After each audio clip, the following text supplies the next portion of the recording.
I guess I'll just reboot. Try to get that loading screen tune back. What about babies? You guys got any babies? Do not ask the trolls if they have babies. You are not prepared for this. The one character who's the closest to that managed to deftly sidestep the whole shebang. Be thankful for that.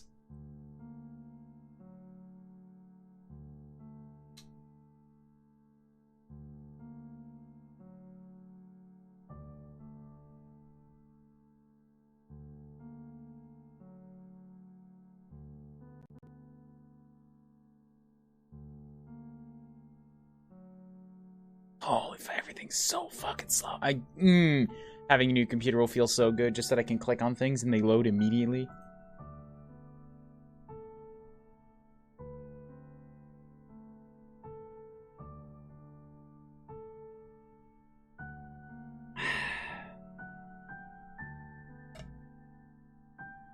I would like to put more Baileys in my coffee, but if I put in a proper amount of Baileys in every big thermos of coffee that I drink, I would be out of Baileys in a week.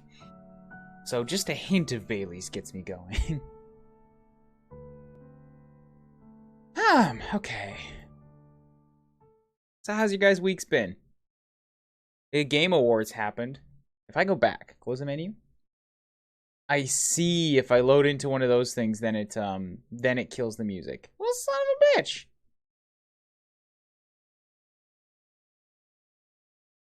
And I can't reload it.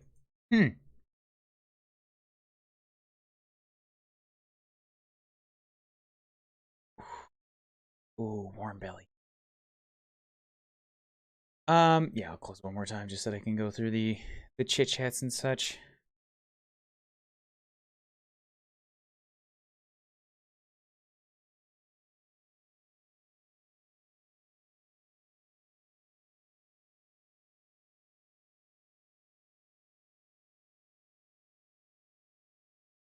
So what's up, guys? How you doing? How's your week been? Yeah, reset that convo right there. How's your week been? How you doing? Game Awards happened. Blah, blah, blah, blah, blah, blah, blah. Other life things. I don't blah, blah to skip over it. I just mean, like, fill in whatever whatever event happened in your life. That goes there. How you doing? I'm ever so subtly trying to kill some time. Flute guy fucking ripped shit, man, in the best way.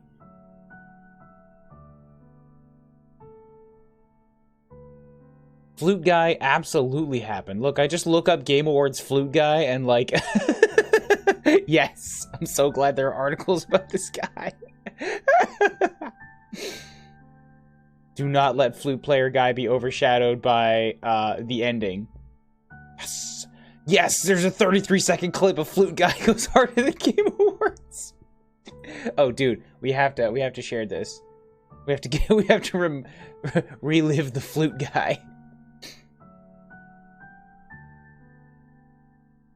See, now I can actually properly mute past requests and know that I did it on purpose.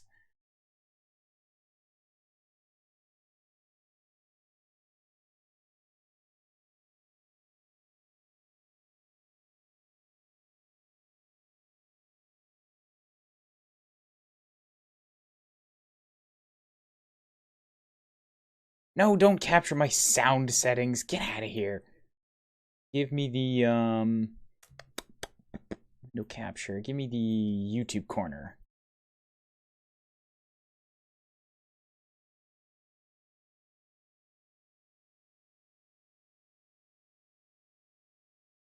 Blue guy goes hard. Don't auto-load, please. Or if you're gonna auto-load, then, like, do it faster so that I can actually click the thing. This is also another huge pain of the computer thing. Is that, like, yo, the YouTube videos and everything that I want to load is so slow that it, like, I can't load it and then click pause. It has to load, like, run 3 or 4 seconds before it registers that a pause can be clicked.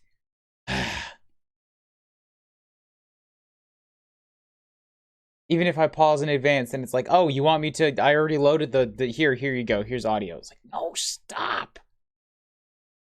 Flute guy. Transform. See, like, I hit pause on that video. I hit pause on that video a full 10 seconds ago, and then it just like, oh, you want me to play? No, I did not want you to play. Fuck. I want a new computer. I want it so bad.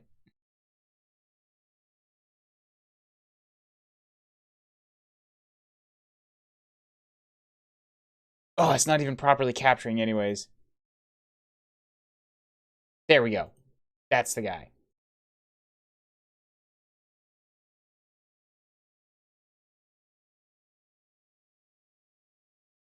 Fluke guy. Star of the Game Awards right here. Come on. Reset the video. Oh, all the clicks.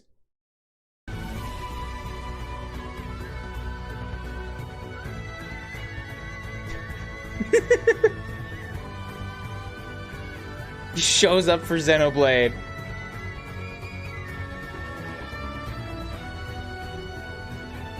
Just dominates the whole... Flips instruments.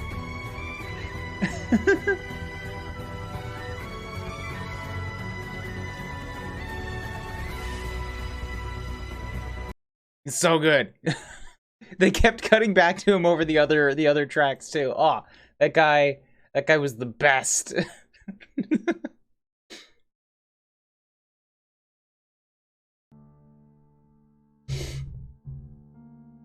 Ugh.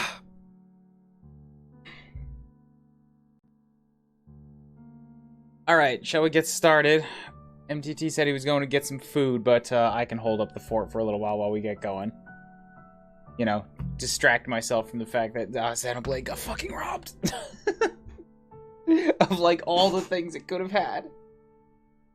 I was not expecting Game of the Year for it, but I was expecting it would get music over God of War. I am particularly... I often wonder if we are growing as a people. Salty about that. Or in fact... And you know what? Regressing. I think that there is in fact a truth that we are regressing as a people. The people don't know how to fucking register like goodness. They all just operate on blind like fucking hype and like fandom. It's like, oh, my thing is the best over than anything else. Meh. And that's the proof that humanity will be extinct in another 20 years. Sorry, not extinct, no, but we will definitely reach a Mad Max level of like the crumbling of society. Because the Game Awards happened.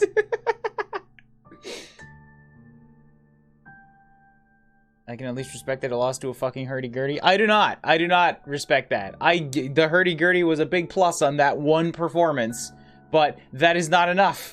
That the existence of a hurdy-gurdy does not suddenly transform God of War into a musical epic of an experience the way that Xenoblade is. I refuse.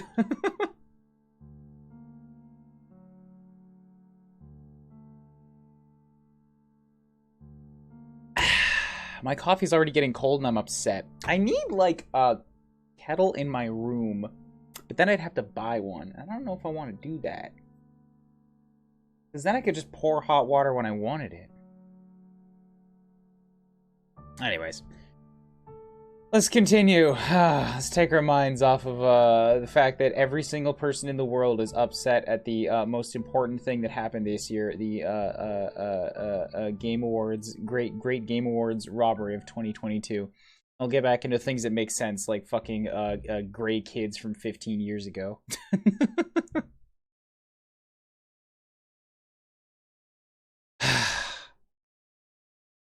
Unfortunately, we have to pick up on one of the worst ones. I have to do this while I'm waiting for MTT. So it's not going to be a great start. In fact, today, looking at what's coming ahead, today is going to be mostly... I guess this one might be okay. This one has the potential to be okay. This one is awful, and this one is... imagine Hot Dog Kid again, alright? That's like the best I can give you here.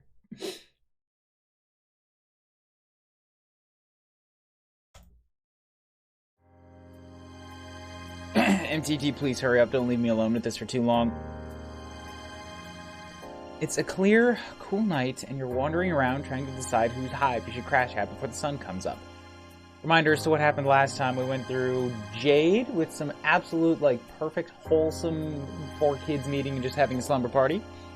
And then we went through Burkett, Clown. There was a 4th one in there. Poppy not born yesterday, but not much more long ago than yesterday, so not really understand. Okay, don't Poppy. Shh, Poppy. Nobody understands these trolls. Went through Kanaya, who is in the sun, likes vampires, wants to be a vampire. And then we went through the best character, Vriska, who will assuredly be back before the end of these things. And then we threw a giant spider into a mountain. That one caused a lot of heated discussion at the end of the stream. And, yeah, I guess we finished the first 2 streams on Dave and Vriska, my favorite characters. Bam! Through complete sheer coincidence. How's this game going? How's everyone doing? I haven't really started the game yet. We've been chit-chatting. And how's everyone doing? I'm still waking up. I got a, house party tonight. I'm gonna hopefully buy a computer, spend a whole lot of money, and, maybe get a combo River City Girls. I bought Final Fantasy 9 Final Fantasy 9 yesterday. So once we have a stream slot open up, we can get started on that. And yeah, River City Girls 2 is releasing in North America soon. And once I verify that the online will work between the Japanese Switch version and the American Switch version, because different publishers, then we're gonna get that started with Shawnee. Hi, Chemist! How you doing? Ah! Chemist, did you see Flute Guy? Flute Guy went off at the Game Awards, and that is like, I'm so happy. I'm so happy that that guy, that guy was the highlight. Almost assuredly you did not, but I'm gonna load it up anyways.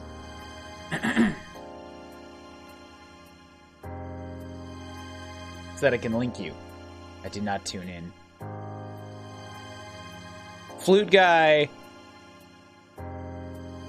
busted onto the scene during the Xenoblade portion of the Game Awards, like, musical medley.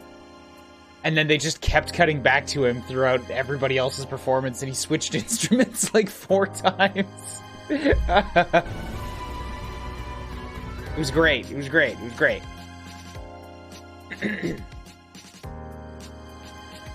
You know what? Fuck it. Give me a second to find the audio here so that I can just show him again. Bam, here you go. Game Awards Musical Medley 2022. Let's just watch the whole thing real quick. Yes, I'm trying to buy time for MTT to show up. I don't want to talk to Horseman alone. See? He's in the fucking thumbnail.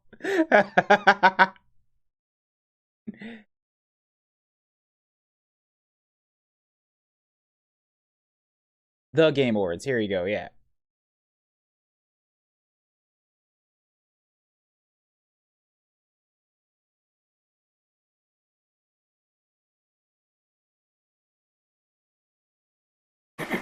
Excuse me.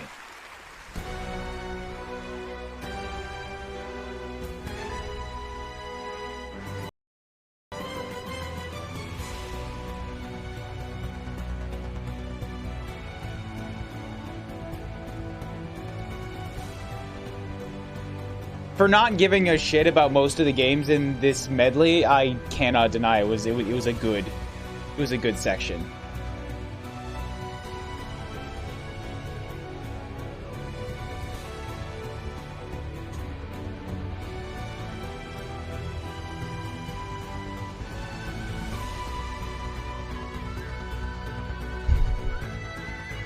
That guy. That guy with the hair just goes off.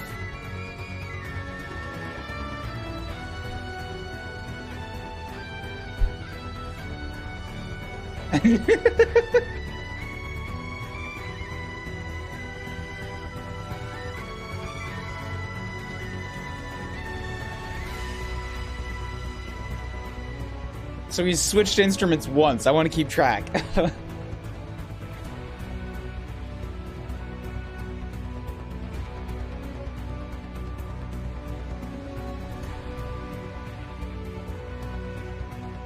Twice.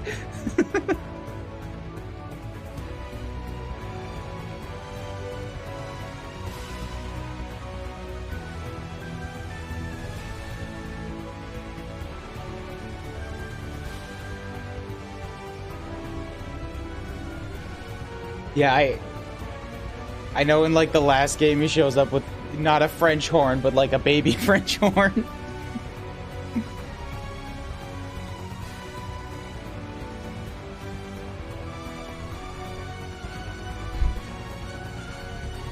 I still find it so weird that a game about a cat made it into Game of the Year.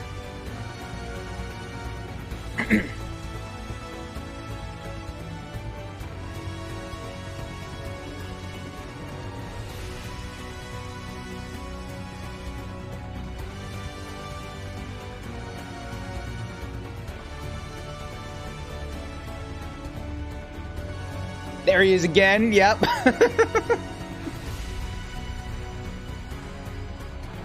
With like a sideways looking trumpet. I've never seen that instrument before.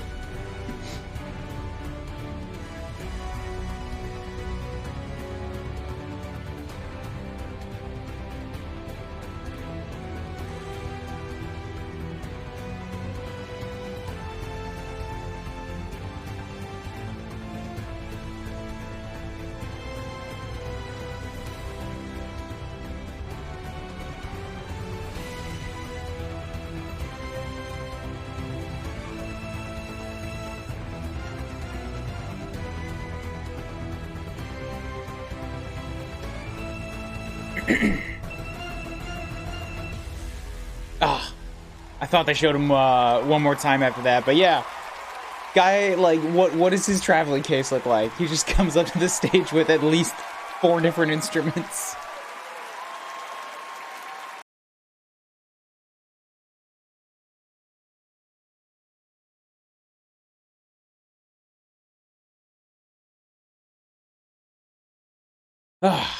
Okay, cool, yeah. That guy. That guy's like got articles about it now. He's apparently like a really prominent like composer and musician too. I does the lurky while I do other things. Absolutely, go for it. Okay, return to this. So, yeah, the recap. Just finished Vriska's thing with... But it was like a different act, so it didn't really matter. The fact that all that you need to remember is that it happened, but no details are important. It's a clear, cool night, and you're wandering around trying to decide whose hive you should crash at before the sun comes up. It's nice having so many options for places to stay. You've cultivated a decent community for yourself, and there's an ember of pride in your belly about it. Still, you find yourself a little aimless. The last couple of friends you made were pretty intense. Yeah, Clown and Vriska, yeah, that's not necessarily a bad thing, but you're vibing at a chiller frequency right now. I'm vibing at a chill frequency. I don't think that the guy we're about to find knows how to chill. I mean, he talks chill, but nothing about him is chill. There's still a while until it gets dangerously light out, so you sort of pop around, seeing what feels right. It's kind of fun to test out the boundaries of your powers. Right.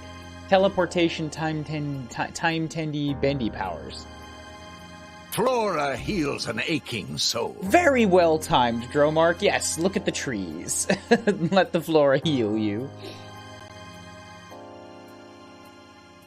You've used your powers to find friends, but you're really not sure how far it goes. You think trees, and you don't know how your magic brain decided which one to choose, but fuck if you aren't sitting on an extremely high branch seconds later.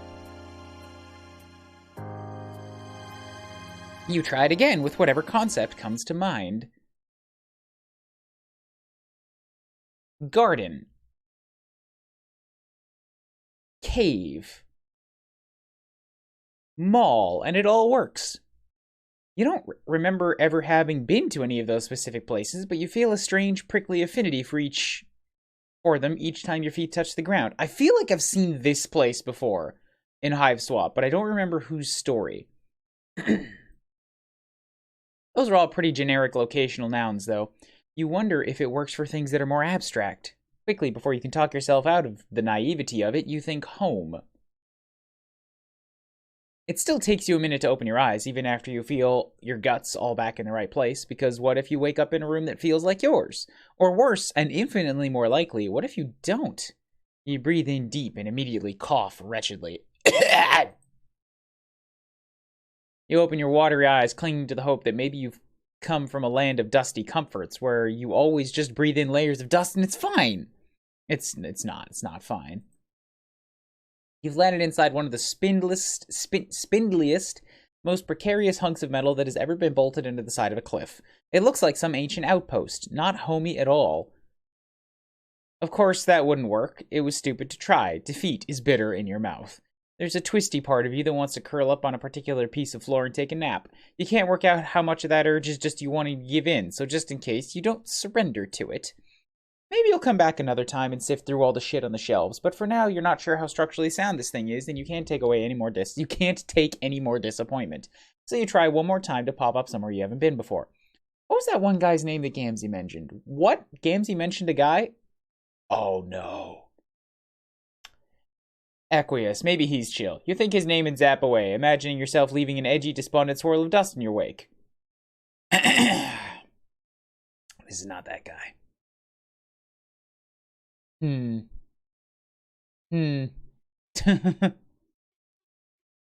I would like to stick this guy. I would very much like for him to go back to the irrelevance that he had in the main story quickly after his appearance. I will give it to him that he's got a pretty good theme. When this bit kicks up. This is weirdly groovy. The piano's not so good, but this part's good. Your magical zap calibration maybe isn't as off as you thought, because you pop in on Equius as close as it is possible to get to the dude without landing directly on top of him. Oh, right, yes. That I thought he said Aridin. No, Aridin would have been preferable. Equius is bad. Just look at all of the pictures behind him to understand why. The astonishing unchillness. See, I told you, unchill. Opposite of chill. The astonishing unchillness of the situation is immediately apparent. He's mid-jump, mid-yell, mid-sweat, and mid-swing of an outlandishly beefy arm down towards you. You freeze frame like an anime protagonist analyzing their choices mid-battle. In a drawn-out split second of an observational window, you realize he's not aiming at you, but in the direction of whatever noisy thing, whirring, you happen to plop down in front of. Fuck? As soon as he sees you, his eyebrows shoot up above his busted-ass sunglasses, and his yell strangles itself into panic. His arm shudders as though he's trying and failing to alter its glorious faceward trajectory. Is one of the quotes just silence? It is not. Did you create a thing that didn't come through? No, wait, no. You should have had all of yours.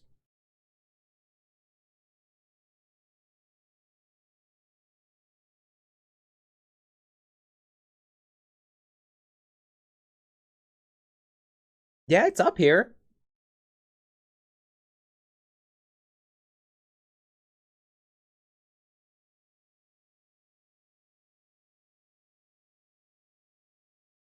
Was there an error? Did you not hear something? Excuse me. Came through, just nothing played. Then maybe just a error? It's a custom script, so maybe the script just got clogged. Give me a sec. I'll just load it up and play another one for you. Can I do a test thing from inside of OBS now that I have the stream overlay?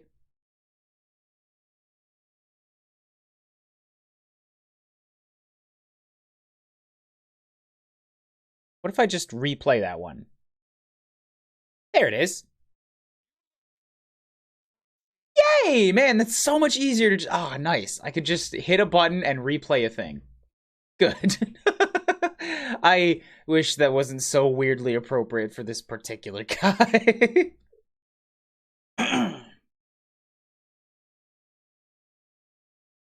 Also, I've never actually been able to see, but like, yeah, okay.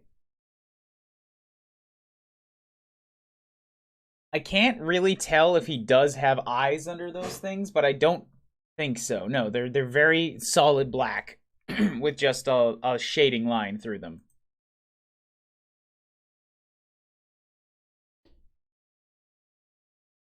You really do not want to get your face punched off your head. So you scream. All of this has been happening in your head while you just sit there and watch a punch come at you like Spidey sense style. You scream and zap just outside the high arch door on the far outside of the room. You hear a deep, meaty thunk followed by a groan, then a sharp metallic crunch, then the whirring stops. You are very uncomfortable by the horse statues in front of you. Is he dead? Is the other thing dead? Should you go check on him? You skitter away from the door and then back to it, unsure what to do. Yeah, I don't like his name either. This guy's just so uncool. Was that? Was that? No, it can't have been. Hello? Show yourself this instant. Ah, fuck, he does not sound happy. His words are a little garbled too, like some teeth just got knocked out by whoever's ass he was just kicking. You weigh your options. No, chicken out. I want to get out of here. You don't know. Equius looked super strong and even more pissed. Yeah, CJ, you,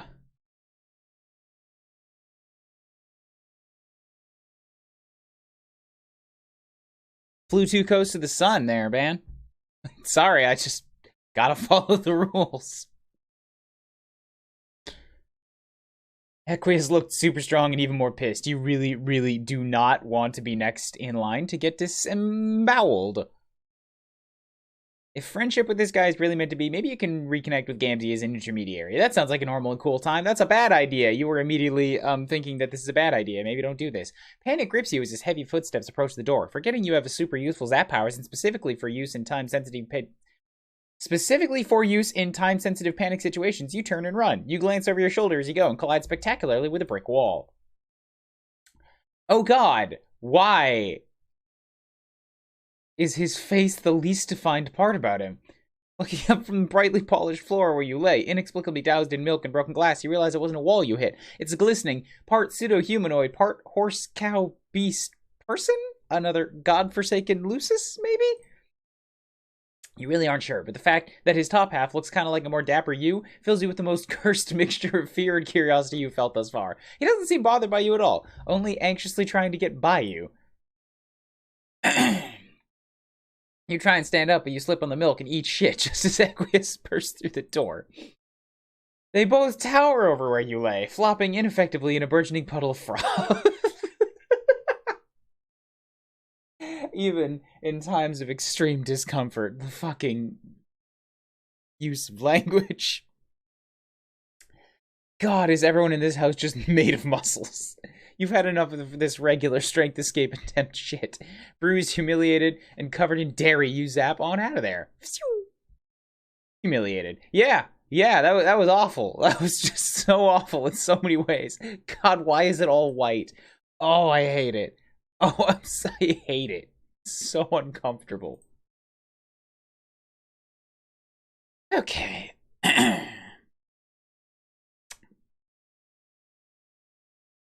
Against my better judgment, let's try that again. I guess be brave. Oh no, oh man, you know the Gamzee seal of approval is maybe not the most credible, but this guy might be an okay dude. And it would definitely be your fault if he was hurt in there. You should at least check on him, explain or something. You can zap away if it comes down to it. You do the polite thing this time and knock.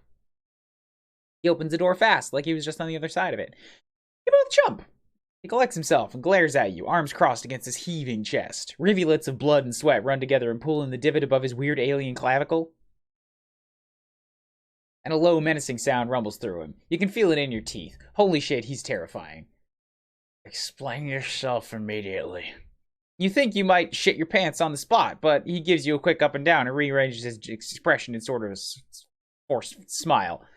It doesn't really feel any more welcoming, both the blood dripping down his chin, but the fact that he's trying is maybe a good sign. Right, his blood is blue. You hold in your fear shit, just in case. Gotta pucker that butthole. As soon as you were freed, you just, you gotta bring back Mallows again. Or, perhaps, come in and take a seat.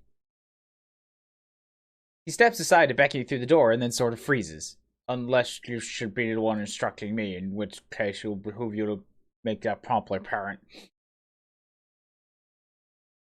I'm just gonna, since the guy seems to have broken teeth, I'm just gonna put a dice in my mouth here. It's gonna be pretty bad for talking, but I can't work out exactly how to address you when I don't wear a cash symbol and the 100K look like that, which I'm either very sorry for or quite cross about, depending on where the truth lies. Either way, I'm beginning to perspire about it, so out with it right now. Man, he's really struggling. The anger you felt radiating off him before is still there, but that doesn't seem to be all of what's driving him. It's like there are two competing forces inside him. One that wants to yell at you, and one that wants to get yelled at by you.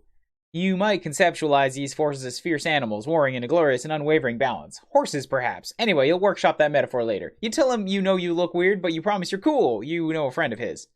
At the mention of Gamzee, the corner of his lip curls up into something complicated. So you change course real fast just in case. And Karkat! Does he know Karkat? Oh, what a guy. He eyes you warily. Or you think he probably does. With his eyes hidden behind his shades, you can't be sure, but he's being very still. Sweat and blood are still just fucking raining down his face, and he's not even acknowledging it. You laugh nervously. Where did the blood even come from? You both continue to stand there, waiting for the other to make a move. It'd be super helpful if someone was assertive around here. Oh, God, you again. I'm sending a cry for help.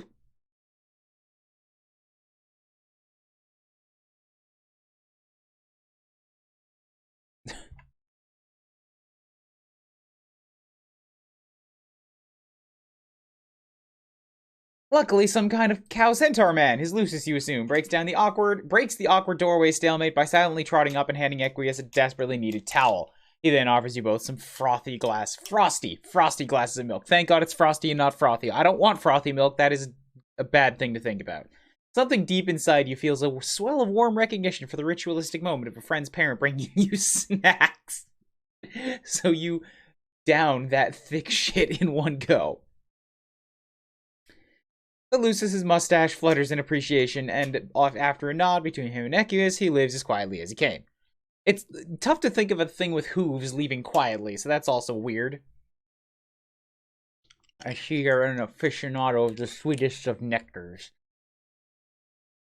This speaks to the likelihood of your nobility, which is reassuring. I may be able to overlook the circumstances of our meeting, then.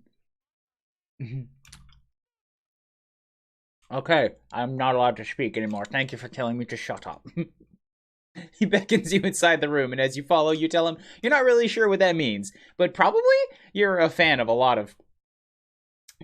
Oh, I don't know what I was in for either. I skipped the message. Haha, okay, wow, so that's what that means. Cool, yeah, you know, whatever. You feel like you learned once that anything can be art if it feels right, so art can definitely be the, well-muscled horseman on the walls of this here living space. Equius rumbles in agreement and gestures towards a chair. It's one of those cool red and black gamer-themed chairs with the embedded speakers. There's a lot of that kind of decorating motif in here, which is a little at odds with the high ceilings and engraved doorways and general blue blood old money architecture. Oh yeah, haha, and there are broken bows and robot parts all over the goddamn fucking place. Not in neat little stacks or connected to other robot parts to create other robots, just an absolute wasteland of obliterated robo-corpses, like they were all torn limb from limb and then just scooted off towards the wall. All alerts are silent? CJ, why? What are you talking about all alerts are silent? I'm hearing everything. They are coming through the desktop audio. Oh my god, the desktop audio... Guys. No, wait, it's right there. Oh, for fuck's sake. You haven't been hearing desktop audio for the last 40 minutes, which means you didn't hear any of the musical performances either. Because the desktop audio was for some reason not muted, but set to like negative 84 decibels. So they couldn't hear the audio, but the desktop could hear the chat. Yeah, man, it's 45 minutes I've been sitting here with nothing coming through. God. Why do Glad people? I came in right now. Why do people come and Oh. lurk at a stream and say absolutely fucking nothing when something is clearly wrong? They don't want to be mean. No, but fuck also, that. No, it's No, not I know, mean. I know. No, I know it's not. I mean, you're asking like, why do people not say it? Fuck the streamer. Be mean to him. No reason. Okay, well, Oh look, it's Muscle Horse Boy. yeah, I really like. I said it like 20 minutes ago. This guy's music is good. You weren't hearing any music. Nobody thought that was weird. I mean, I wasn't hearing any music because I wasn't here, and also because you're not Discord streaming it. You are specifically released of any responsibility here. Yay! I blame everybody else, though. I played a musical I don't have to performance suffer twice. People responded to it. I can't hear you. Sorry, that would be drinking. Oh, now This is nice music. now I can get this dice out But of my also, mouth. Ah, isn't this the same music from a different path, or? I think this is his specifically, so probably not. Okay. Also, I just noticed the background. The Game Awards performance came through. That is so weird then, because like maybe the click that maybe I accidentally clicked down when I clicked back into the window. If the awards performances came through, that means the whole stream hasn't been off. Just like at one point it went down. You played the Game Awards performances? Yeah, because I was talking about Flute Guy. Oh yeah, I love Flute Guy. Flute Guy went fucking hard. Flute Guy had he used 4 different instruments, man. I heard 3. I didn't hear 4, but He like changed yeah. 3 times. He used 4. Oh, okay. Yeah, I love that somebody found out who he was, and He's like good. He's a big name in music spaces. yeah, Pedro Estouche. He has 600 fucking instruments, most of which he's made or designed himself. What? Like, what the fuck? Yeah, this dude! This motherfucker! I was wondering what his travel case looks like. He comes up to the stage with 4. I mean, he's probably used to, like, carting a little red wagon train at that point. I'm gonna post the video here of him just, like, saying thank you to everybody for He's all got the a kind Twitter? words. He's got a Twitter! And Followed. he's seen the response. And, like, just the video itself has, like, 20 flutes in the background. It's so good. I love this man. Like, I'm glad that something this wholesome and good came out of the Game Awards. And you know genuinely. what? I'm glad that it happened because of fucking Xenoblade. Taking Yeah. credit for that. You know what? Honestly, fair. Like, I think when the Xenoblade started happening, I don't know for certain, but I feel like the flute he was playing looked like one of the Overseer flutes. It looked like it to me, but I might just be seeing things. See, I'm But just also- like, I'm just happy. Like, I'm happy for the guy, absolutely, but I'm more happy that everybody that, like, watches this guy's thing now, they're gonna see the Xenoblade up in the background and hear the music and be like, I should play that. Yes, I spun they it. should. Which video should I? There, that video. This is some good music. This music sounds so familiar. I feel like if it wasn't from this game, then it might have been from Hive Swap, or maybe I No, just this listened to is it from, like, one regular. of the This is albums. original Homestuck music. Yeah, I'm like, maybe I heard it from one of, like, the old albums or something. I don't know, Probably this because sounds- it was like this is his theme. I'm pretty sure. okay. This is for Horseman. Yeah, I definitely feel like I've heard this before. Okay, robo parts. A fair few of them are spattered in blood too. Dried, it looks almost black, but the fresh stuff on the fists of the one in pieces at your feet is bright indigo. On one hand, it is absolutely a relief to see that it's all metal and not flesh body parts scattering the floor, but it's also still, you know, not fucked up looking. Your smile probably has too many teeth in it to seem normal, but Equius returns it in kind and leans what he probably thinks is casually against the edge of his desk. It creaks under his weight. Jesus, he could just end you in half a second, couldn't he? Please pick You up the slack. Axetown, population your I know. face! I was about to get to it. Axetown, Axetown. Yes, please cleave him in twain. Cleft in twain. All right. You claim we have mutual acquaintances. So demonstrate it. He nods towards the screen of his desktop where he has Trolling open. Oh, fuck. Okay. You guess you could just click on someone and ask him to prove it.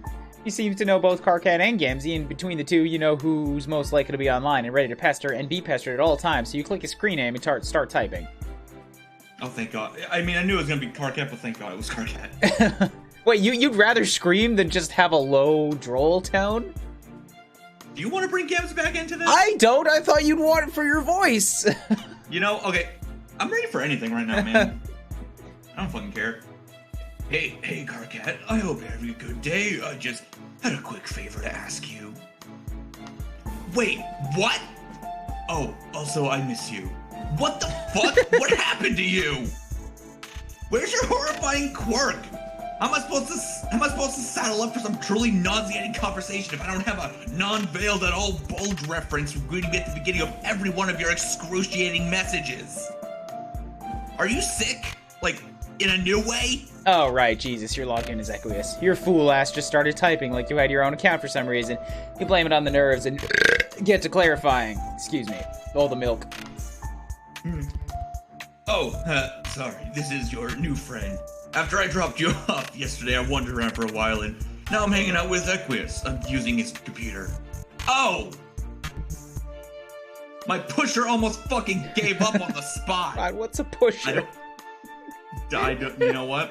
I'm gonna guess hard, but I don't think he trusts me. Can you vouch for me? Hold on, let me just bask in the concept of the two of you hanging out. We're not allowed to swear again. Oh, fine. Here goes the timer. 5 minutes. This is a mental masterpiece, a tableau of awkward splendor. I legitimately do not even know what sort of short-circuiting must be happening in his brain to try and make sense of you. Please don't tell me a single thing about it later. Oh, whew. Okay, I'm done now. Is he watching? Hi, Chibi. Hello. I don't know if this is the most uncomfortable troll, but he's in the top 3. Welcome to that. Equius leans over your shoulder and tucks his hair behind his ear so it doesn't get in the way of his typing. It's a bow and arrow. Any resemblance otherwise is only a pleasant coincidence. And yes, I am watching. Okay, whatever. Was it always supposed to be a dick joke? Did I read this entire fucking comic and never realize that? I mean, I think it's supposed to be a bow and arrow, but everyone else whatever. Ready They're or trolls. go That's the point. Hi, Nia. So yes, but like I would have expected a B or an 8 if it was a dick and balls. Yeah, these are trolls. They don't have those. They have bulges and nooks. You know. Catch up. Ugh. Whatever. Listen up, you milk-log chum squelcher. This little guy right here, the one you're probably dripping sweat all over, that's one of the realest friends you will ever hope to make. Sure, they'll send your life careening horrendously off course, but it will absolutely be worth it for the level of dedication they bring to the table. Don't even bother with the blood color horse shit with this one, since they're the only one of their species. Just roll with it for once in your wretched life. Don't this one up, Zach. Zach. Zach. Look, it's so much better. Equius Zach. Zach. They're an abomination and they wouldn't know what a boundary was if it took up residence in their shoot. But you two have those things in common, so in this case, that's a good thing. Equius inhales sharply, and you wonder what Karkat meant by that. About Equius, you mean. Sure, you're an inexplicable being, neither earthly nor Alternia, but with a weird itchy memory about having lived on both planets, but he doesn't seem out of the normal range of freak duck, considering troll standards.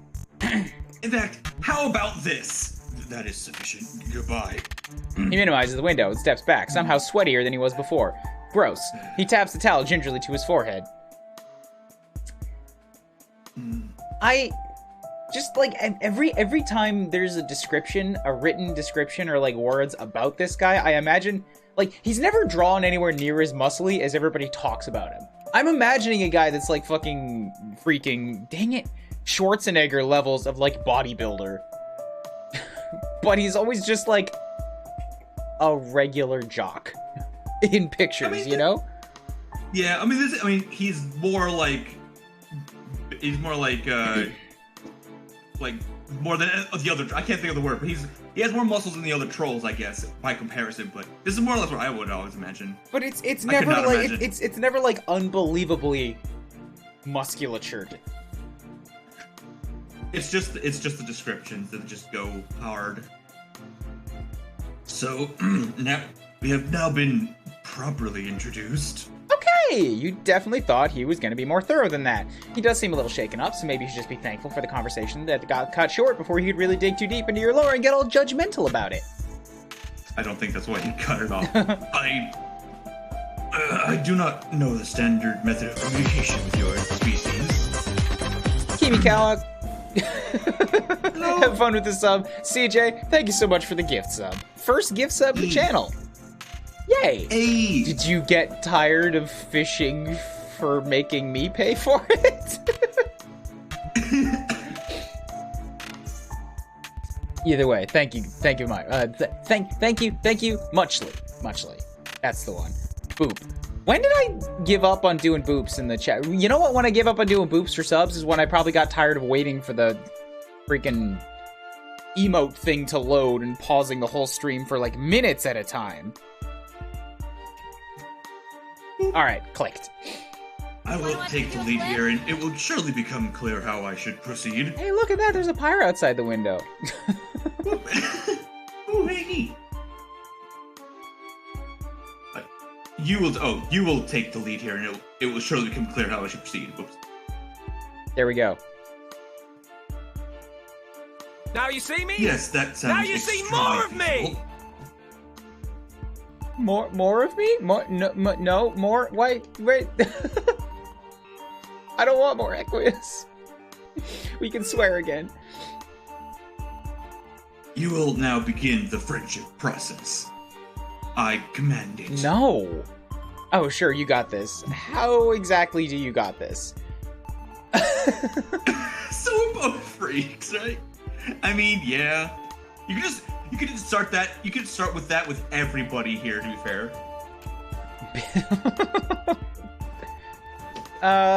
Showing off the powers has been how everybody else has progressed. Boot up friendship.exe.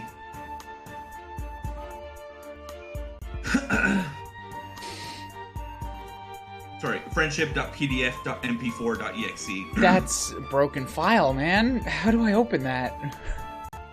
Carefully. And probably only one time before your computer just gives up. Nobody is shouting out a suggestion, so I'm going with we're both freaks. You decide to just go for it. Right. Sometimes leaping into what could potentially be a super sensitive topic for someone ends up being the key ingredient in a friendship pie. That's... Hey! What? Good fortune. Congrats, Mayo? Gifted a tier 1 sub to my Mayo. Or are you here right now? I feel weird being watched on this by other mods who aren't already aware of this thing. I don't know if he's here. I think it might just pull from like regular viewers after a while. Yeah, but like X Station is also here and didn't get that sub. Well, yeah. Which option is most likely to make him make physical contact with you, thus shattering every bone in your body? That would have been the showing off the powers, because I'd have to touch him, but he's very sweaty. I mean, maybe he'll try to give you a hug and then just slip out from all the sweat that just, like, makes him very lubricated. God, sweat is one of those words that doesn't feel so bad to say, but hearing anybody else say it is just like, ugh. Fair. You can see it now. Equi is crying. Thankfully you're here to talk about whatever this unspeakable commonality you share is. You wiping his tears with his already pretty soaked towel. You shake yourself out of your daydream and drop this sweet loaded question right in his lap. Holy shit, you can't wait till this works. Excuse... Sorry, God damn it. Nope, not looking. Japanese only? CJ, I can't Japanese only on an English game. You can try. Okay, timer Speak for started. yourself, my standard is unblemished. Hold on, I just want to get this one out of the way. Hold on. Moist. ウォータの、アラとの同じ時に話していた。Garcat is only comparing us in that way to further the ruse that he is removed from that particular category.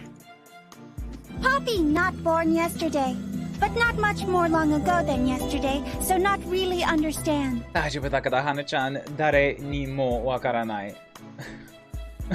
これがやばい。ひどいよ。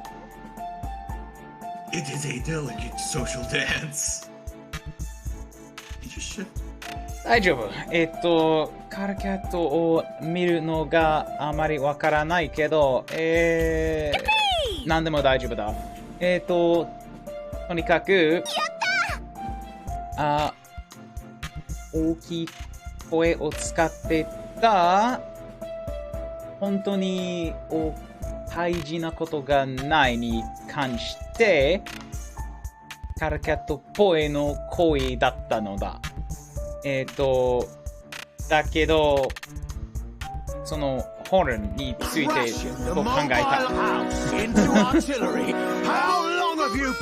翻訳が難しい。あ、やばい。やっぱもっと私が買わないといけないのね。これがひどい。日本語だけがひどい。英語から日本語へ翻訳はできない。まだできない。This is why I prefer dubs over subs. ああ、黙って。ダメなさい。ほんと。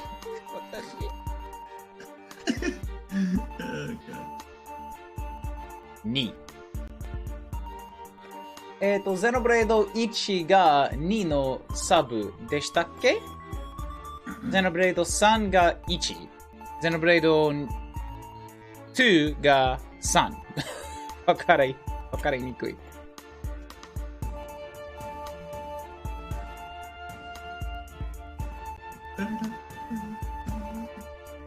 I'm just vibing out to the SOS signal in the background right now. わかる。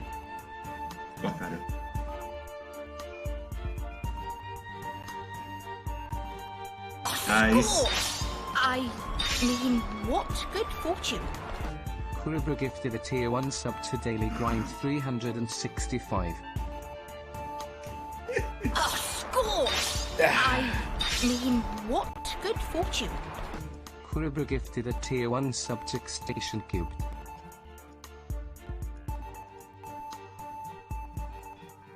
おかげでじゃない。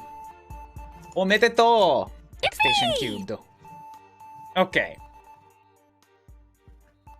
The horn thing. ダメ。ごめん。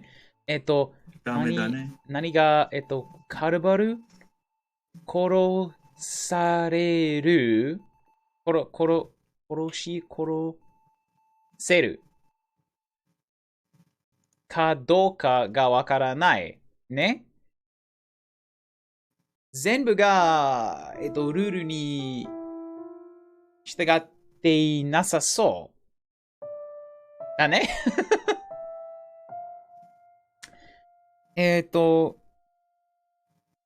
いい過去と思うけど、まだ、降りたの友達を作ったことがないから、よくあるかどうかわからない。It is relatively uncommon. They're exceptionally sturdy, so it takes something very strong to break them. 不愉快。全部物語を言うところらしい。言うところらしいが、どうやって Somehow you keep not learning the lesson where you should just chill and experience something instead of leave to try and figure it out before it happens. Fucking God, don't do that to me again. That was so hard. Hussy writing especially, man. The wordplay is so important, and I'm here trying to fucking read a sentence and roughly get the meaning. Ah. Fueled by enthusiasm, somebody's gonna do it again. I'm turning it off. I'm turning off right fucking now. I was looking at it, but I'm like, no, I don't want to do that. Give me that. Manage rewards, please.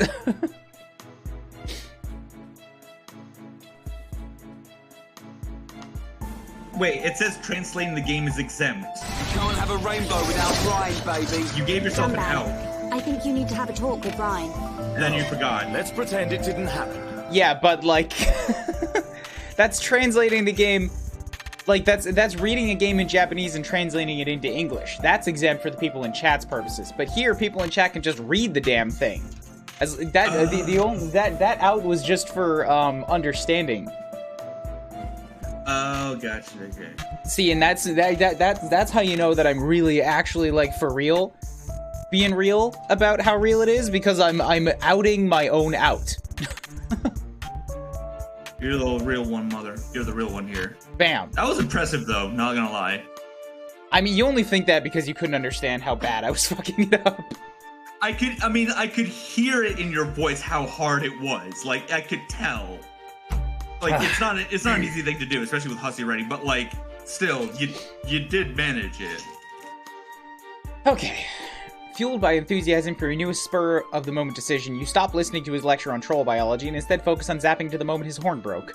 Troll biology is probably super uninteresting anyway, and you'll come back here right after and be able to contribute more to the conversation. Good call. Yeah, I will.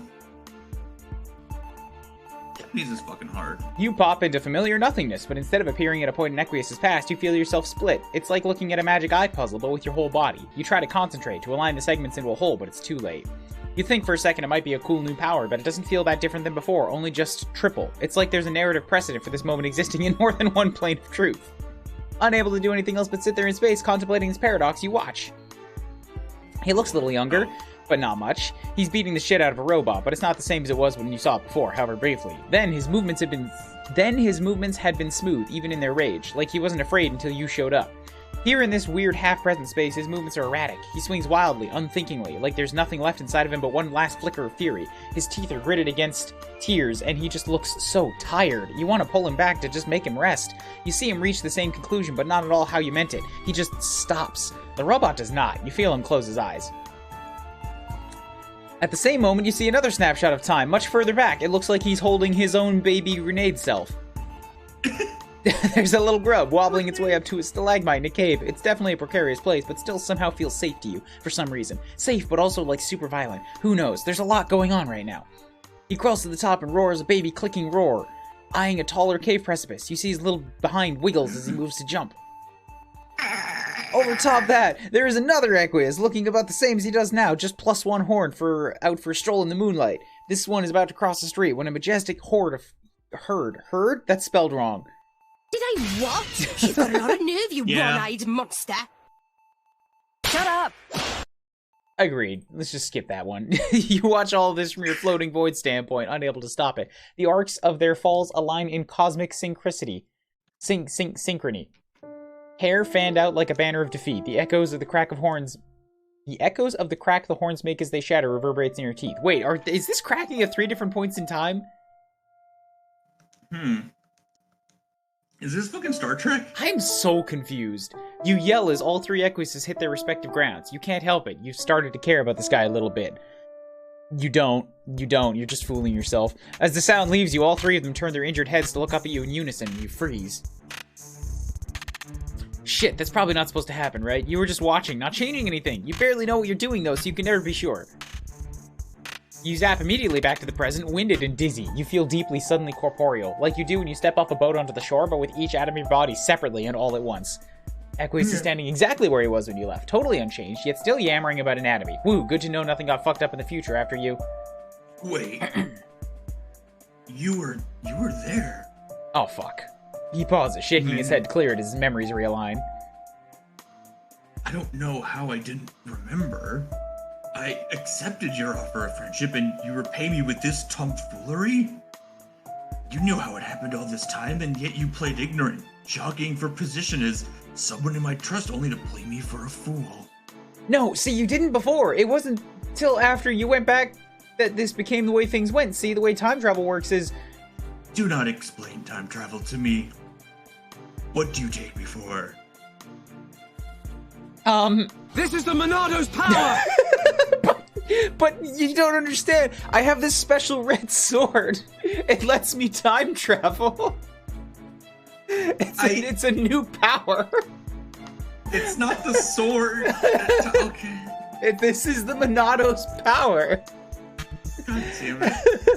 You're still reeling a bit from seeing him so vulnerable. By varying definitions of vulnerable, you guys, but still. You know you got this information from an unfair source, but now that you have it, you don't feel right just leaving. There's more to Equus than you'd originally thought, and you can feel the chance now to learn more about it slipping away. I don't know what it is you want from me, but you will not receive it. Whatever connection you feel to him in this moment, he clearly does not return it. And shit, he's starting to get pissed. Sweat begins to beat at his temple. Your brain, scrambling to grasp a hold of any thought that isn't your abject friendship failure, latches onto the realization that Sweat and all his hair somehow still looks really good. Would now be a good time to ask him about what products he... I don't think this alliance is going to work out. You will leave. I must get back to my business. Your heart sinks as he turns his back to you, presses a button on the back of a robot's neck, and rolls his shoulders. Goodbye. Fuck. How did... I didn't want to spend time with this guy, and yet we're manually going through every fucking possibility here. I've been here for over an hour. I skipped out on going back to the Frisco stuff I wanted to see so we could progress faster. Nice robe. Yeah, wait, where did was that robe was that come Kanaya's? I think it was Kanaya's. Was it? Yeah. That was the robe she gave you so that you would survive in the sun. Because it wasn't Pay for your insolence. CJ, when are you gonna fucking learn, man? I don't know. Maybe never will. Throwing money around like this is insolence as fuck. Has he broken every bone in your body even once yet? He is not! I'm a little disappointed. So is there anything important that I missed? Jesus Christ. You missed the Lucis and the milk. I don't want to know what that means. Okay, well here. Hold up real quickly. I'm just gonna go back to the main menu, and then I'll show you the failure state, alright? Alright, oh boy. Start. Yeah, that's fair. Here comes that one. Begin the friendship process. Yep, skip. Alright, and then you chicken out, and then I'm gonna manually click a few. So this is what it looks like when drawn in full 2D glory, alright? It's not great. And then, is he winking, or does he only have one eye? I don't know. Wow, it skipped right through the failure state, too. Fucking... I saw very, very briefly what the failure state was. It's not enough. Goody. It's not too long, so I can just manually click through it. There you go. Bam. Alright, so just, like, sit here and bask in the glory of this milk cocky that we've got here. There were many ways you could have worded that. That is exactly what you're looking at. In a crumpled heap at the feet of two stern-looking men covered in white drippiness. What do you think it is?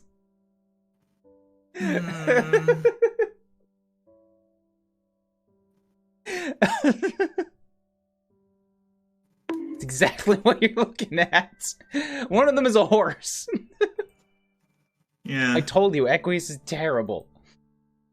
Yeah. No, I know. I remember. I do remember. It's not like I forgot.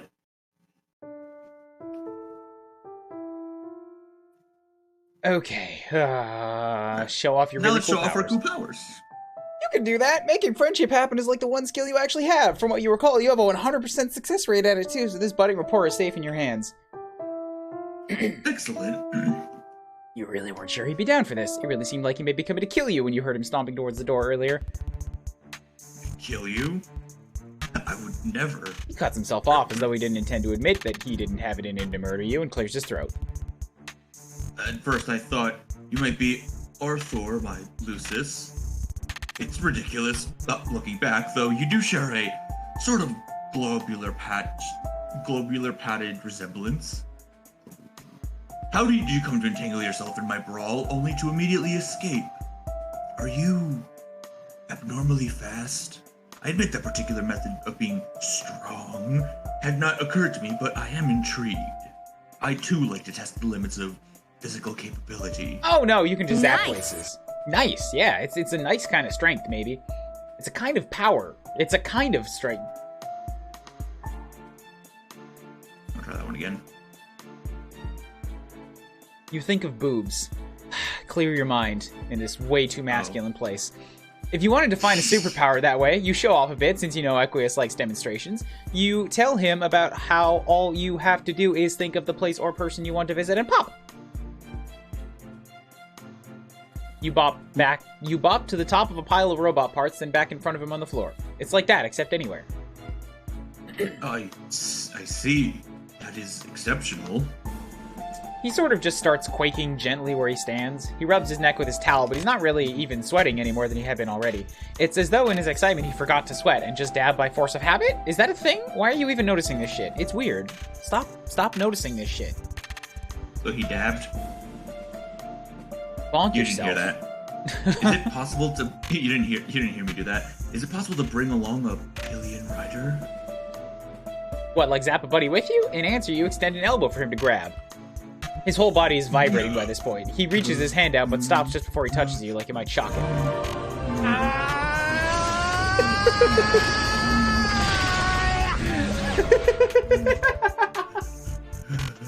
He makes the most strained, painful, unconvincing scream you've ever heard.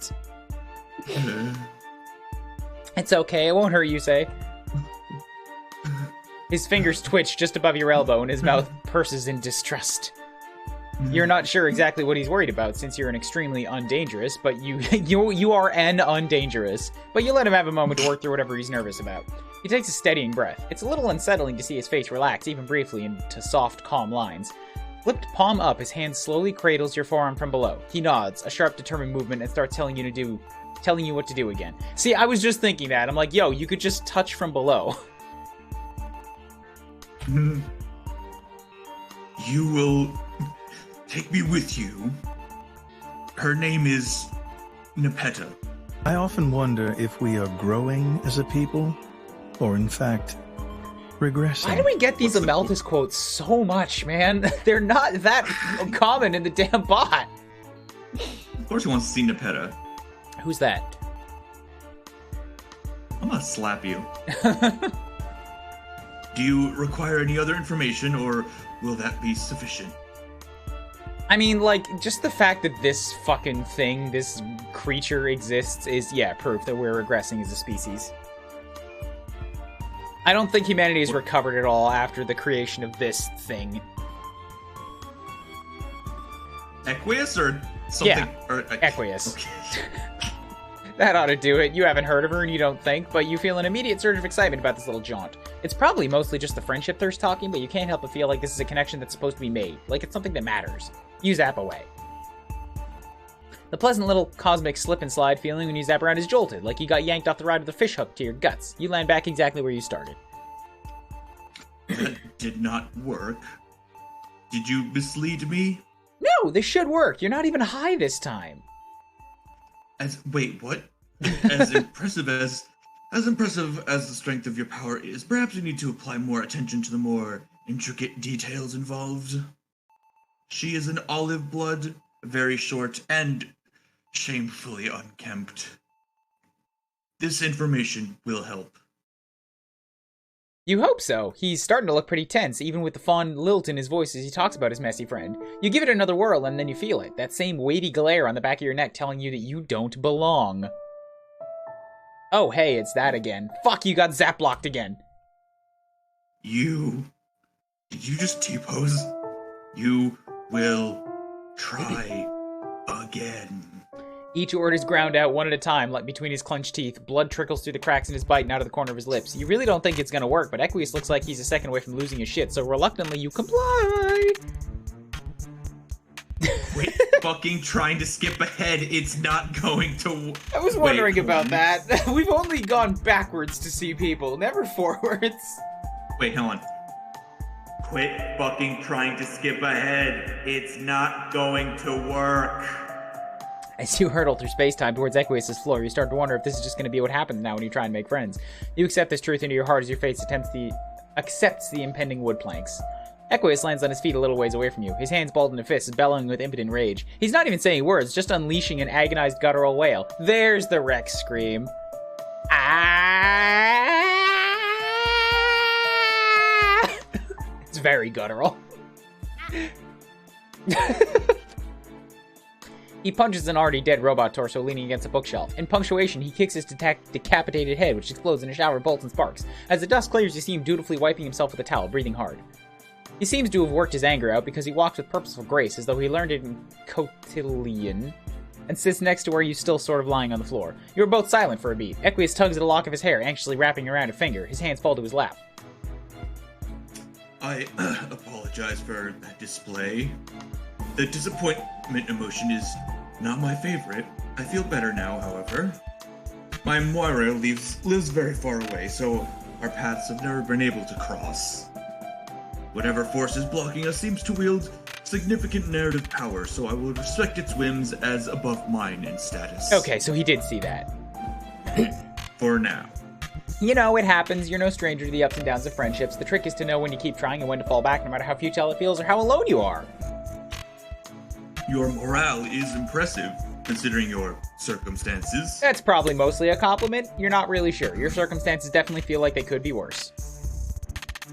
You are very sure of yourself.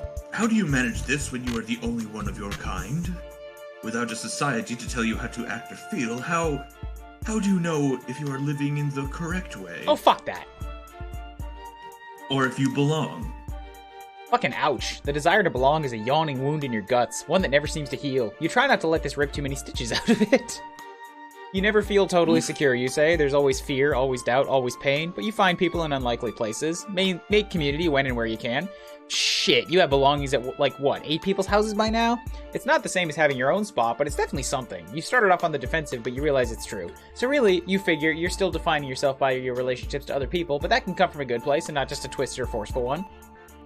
You get wanting to know you're doing something right, unlocking your own mentally devised set of achievements for that sweet dopamine rush, but leaning on a fucked up social system for direction and validation doesn't really help him, and it definitely isn't helping many others. You don't need that to figure yourself out. His brows furrow, and you can almost hear a couple of the 4,672 rigid barriers in his brain creaking open. Ow. It's not just other people you think. You find strength... Oh, sorry. Strength. Is that right? Strength. In your own self, too. You've met a lot of people and learned a lot of ways to be, but you're still working on what that means for you. No, it is not right, but I appreciate the attempt. This type of understanding does not come easy to me, but I believe I am following.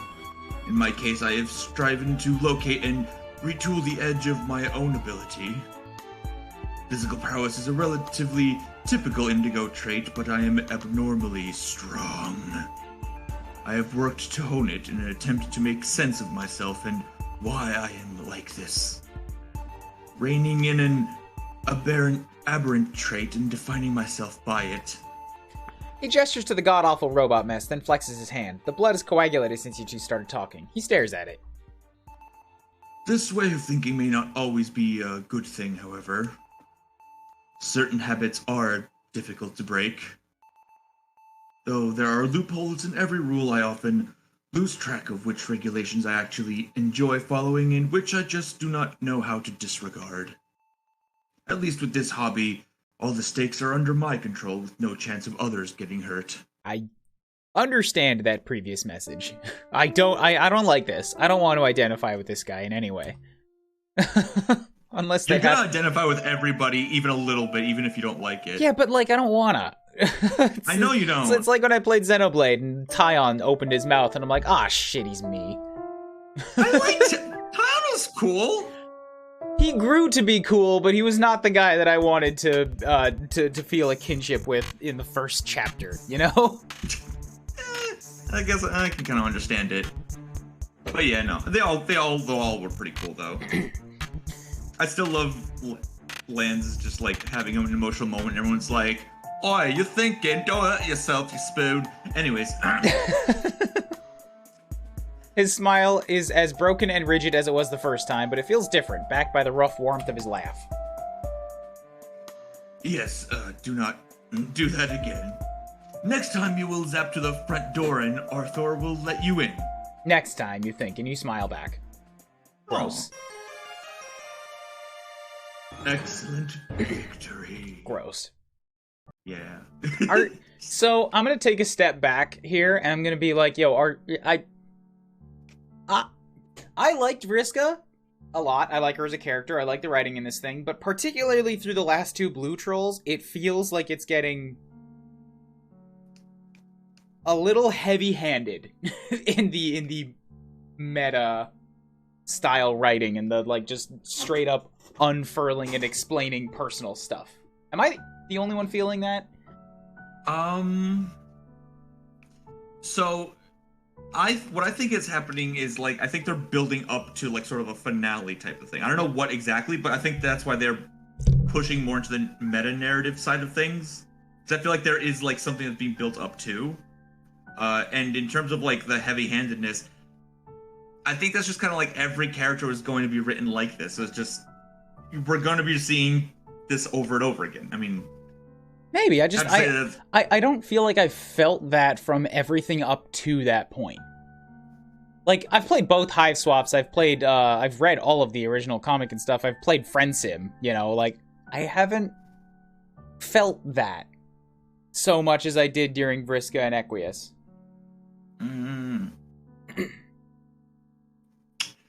Maybe it's sort of like a retcon, not a retcon. Like maybe it's their attempt of like trying to explain that more of that side of them that wasn't explained as much in the comic or wasn't shown in the comic. I don't know how much of that was like really delved into in the comic. I don't know. I'm just getting this sense of like rather than like just talk like acting like real people. It's like, here, let me explain in like 10 text boxes everything that I'm feeling and exactly why to this person I just met. I mean, that's just which definitely does not feel like Vriska, especially. Vriska, I'll admit, yeah, Vriska, I'll admit, like that definitely is not the kind of vibe I would have expected from it, but also it's like I appreciate that they went with it, but yeah, with Vriska it did still kind of feel out of nowhere. I feel like more than the others, the writers felt the need to expand. Vriska's deeply noted last stream was not really explored in a sympathetic way, and Equius was just intended as a joke character. Mm-hmm. Maybe. Yeah, like I'm just asking if anybody else is feeling that, or if it's just me.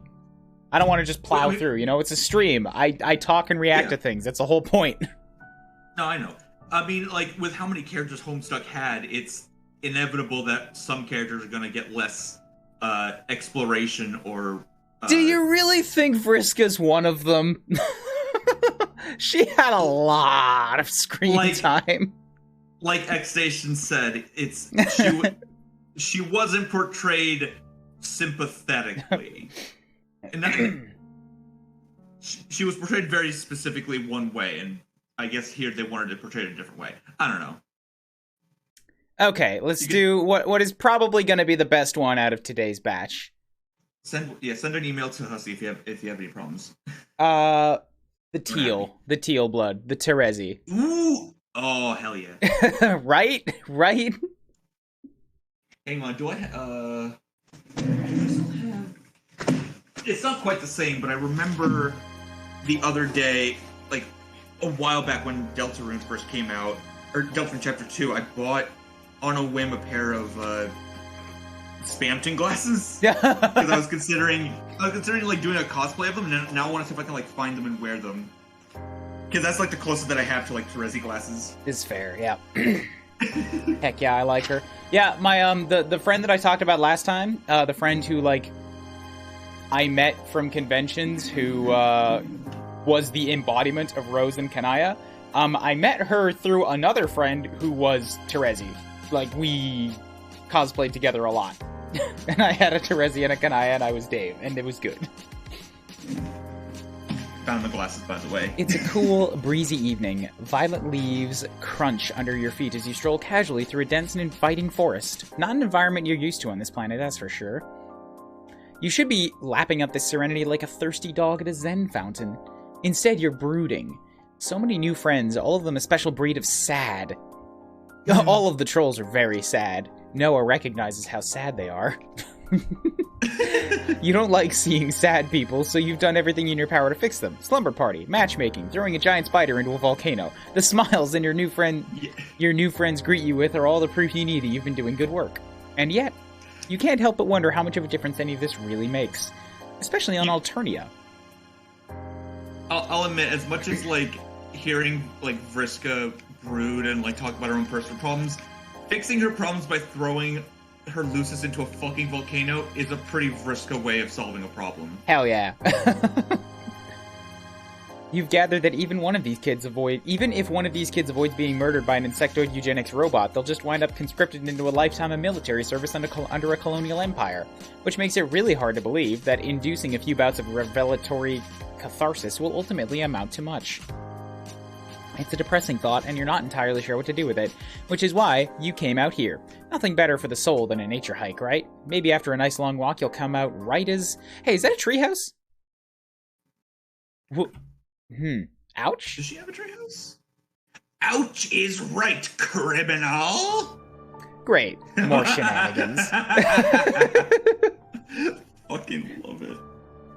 You won't lie and say the prospect of making friends with a spooky shark in a glaring red shades isn't appealing, but criminal doesn't leave a great taste in your mouth. When you try to move, well, you don't, because you're tied to a chair. Strike 2 on the bad taste scorecard. Probably shouldn't stick around for the strike 3. In a moment of uncharacteristic self-preservation, you close your eyes and attempt to zap away. But you can't? Your head hurts and your vision is still kind of hazy, which might imply brain damage on account of your surprise wrangling? No, your surprise wanging. Yeah. What is a wanging? With your luck, that probably means your superpowers are permanently broken. Typical. I think it's like you beefed it. Like you messed up. You got wanged! Wang! You wanged it, bro! Dude, get the fucking comic panel with like being smacked over the back of the head with a plushie, and the sound effect is wang. with that fucking like Homestuck characteristic wiggling. Yeah. Yes. Yeah. Looking up at your captor again, you can't help thinking the specs are a bit extra. What kind of loser wears big angular sunglasses like that anyway? I can name at least 3. You'd certainly be one to judge if you had the legal authority to do so. Now looking at this one more time, I think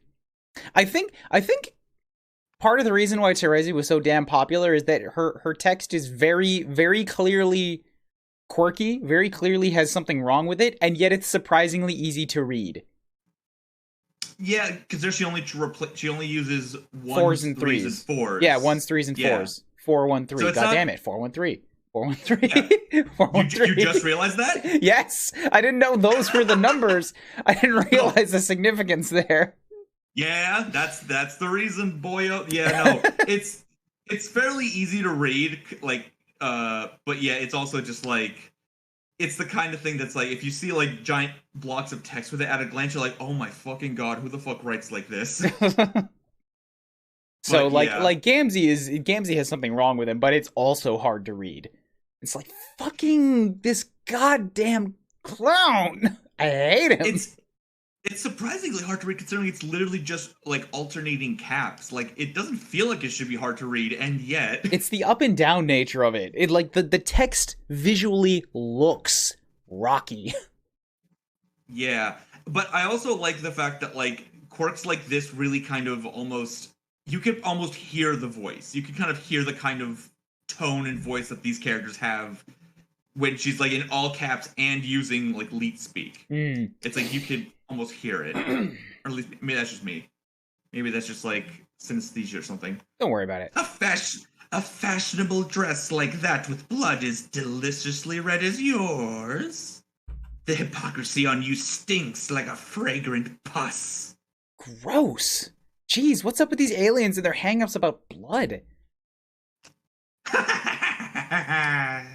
Hang-ups. Gallows humor is an admirable quality, but such crowd-pleasing theatrics will not spare you from the full weight of the law. Hi. Mad face. A bizarre tableau unfolds before you. Stuffed dragons and benches, big angry monster, empty noose dangling next to a window. Yeah, so if you guys remember Hive Swap Act 2 and the trial that was half the game, those were all teals. They got a thing about court. I never realized that like they all were court lawyer people, but like I loved it. Oh. Looks like you've just wandered into a courthouse drama. Much to your relief, your kidnapper isn't a shark, and you have to admit the glasses do come together in the ensemble, but it is instead a short, stocky troll girl in a short-sleeved turtleneck and a pair of garish red Crocs. God damn it. Nice. Have they ever shown her shoes before? Have they been Crocs? I mean, they probably have in, like, the Sprite or something. Even if they... I mean, I don't know. I love it, though. This music sounds new. I don't think I've heard this one before. Yeah, I don't think I've heard it either, but I like it. Yeah, it's got, like, some Doctor notes to it. With that doo-doo, doo-doo. Like, it's built into the ebb and sway. Yeah, I love leitmotifs like that. They were never particularly focused on, but yes, they were red. God damn it. Yeah. The fashion on this one is staggering, especially with the... Is that a sword cane with a dragon's head? It is, because I'm blind and cool. Yeah, I mean, where's the lie? But make no mistake, I don't need eyes to smell how guilty you taste. Every sentence that tumbles out of this troll's mouth is going to be weird and uncomfortable, isn't it? Mm-hmm. Yes. But enough from you, cherry cheeks. I like that pose. Yeah. That's a good picture. That's a casual, like, objection. His honorable tyranny will only tolerate so much banter before holding you in contempt. You might be developing some contempt yourself, if you're being honest. You are very contemptible. What the fuck is this? His honor is drawn on the wall. How did I not notice that? Oh yeah, there he is. Well, unless you want to be squeezed until your organs burst from your eyes, you'll cam the back talk and let the prosecution get to work. Is that what being held in contempt means? Fine, you guess he'll be polite and stop interrupting. Thank you. I really appreciate it. Did you forget that she licks him after her introductory trial? Mm-hmm. This? Here? Does. Who's him? Who's him? She put a lot of people on trial, man. Probably one of the scale mates. Right, now that we have the preamble out of the way. There's a ding from her computer, and her posture immediately switches from confident to frustrated. Hold on. She strides over to her hustop, tapping the gleaming edge of her cane in front of her as she goes. You wonder what kind of miraculous accessibility contraptions exist on this planet that a blind person can just use. Is she licking the monitor? Yeah, she's licking her filthy fucking computer monitor, just slathering it up with her teal-tinted saliva, going at it like a husband greeting his war wife after 20 years at sea. Thank God they drew that. Holy fuck, that's a talk sprite if ever there was one. Back in the webcomic, after she hucks her defendant out the window, she licks his honorable tyranny. God, they drew the saliva and everything. Oh, fuck. Yeah. Taste them pixels. Why? Sorry, give me a second. No problem, you say. Not like you're going anywhere. Ha ha ha ha ha ha. Okay, she's distracted. Now would be a great time to go somewhere. Your powers still seem to be on the fritz, but you think the weight of your incredible... You think the weight of your incredible ass, of your spectacular posterior, might shatter this chair if you could just get some leverage. What the fuck? Does the playable character canonically have, like, a big dumpy? Is that what this is saying? I think he's claiming that he does. Get some leverage. Are you packing cake in the back trunk? You lean forward onto your feet, take a deep breath, and then hop backwards as hard as you can. It worked! You scramble up out of the broken chair as your captor turns towards you. What the fuck? You try to run, but the rope still around your legs has other plans as you trip, try to catch your weight, fail, and just sort of let the momentum of your vaudevillian tumble carry you across the room. You slam into your captor and send both of you flying out the window. Oh, this is way higher up than you thought. You grab onto her and pray for dear life. How are your hands free? Hey, you're not falling. That's a relief. You congratulate your agile friend on her quick reflexes and grabbing hold of... Oh no. You would have hung jury, but this is ridiculous. Oh, this is bad. Oh, this is bad. Oh, that's so bad. Oh, that's so bad. Why did that happen? What the fuck? Mike, Ryan. Why do you blame me? I didn't draw it. You. She's the one with nooses around the windows. Man. Holy fuck. Alright, let's get that off the screen. Holy shit. Was not expecting that. Hey, I did promise I would not expect a goddamn thing. Doing your incredible dumpy. That's right. If it weren't for the incredible dumpy, then maybe there wouldn't have been enough weight, you know? Hang on a minute. That was awful. That was truly terrible. Yeah, that was pretty fucking... There was not even any music there. There was no, like, sad boo, boo, boo, boo. It's just dead silence. Just, like...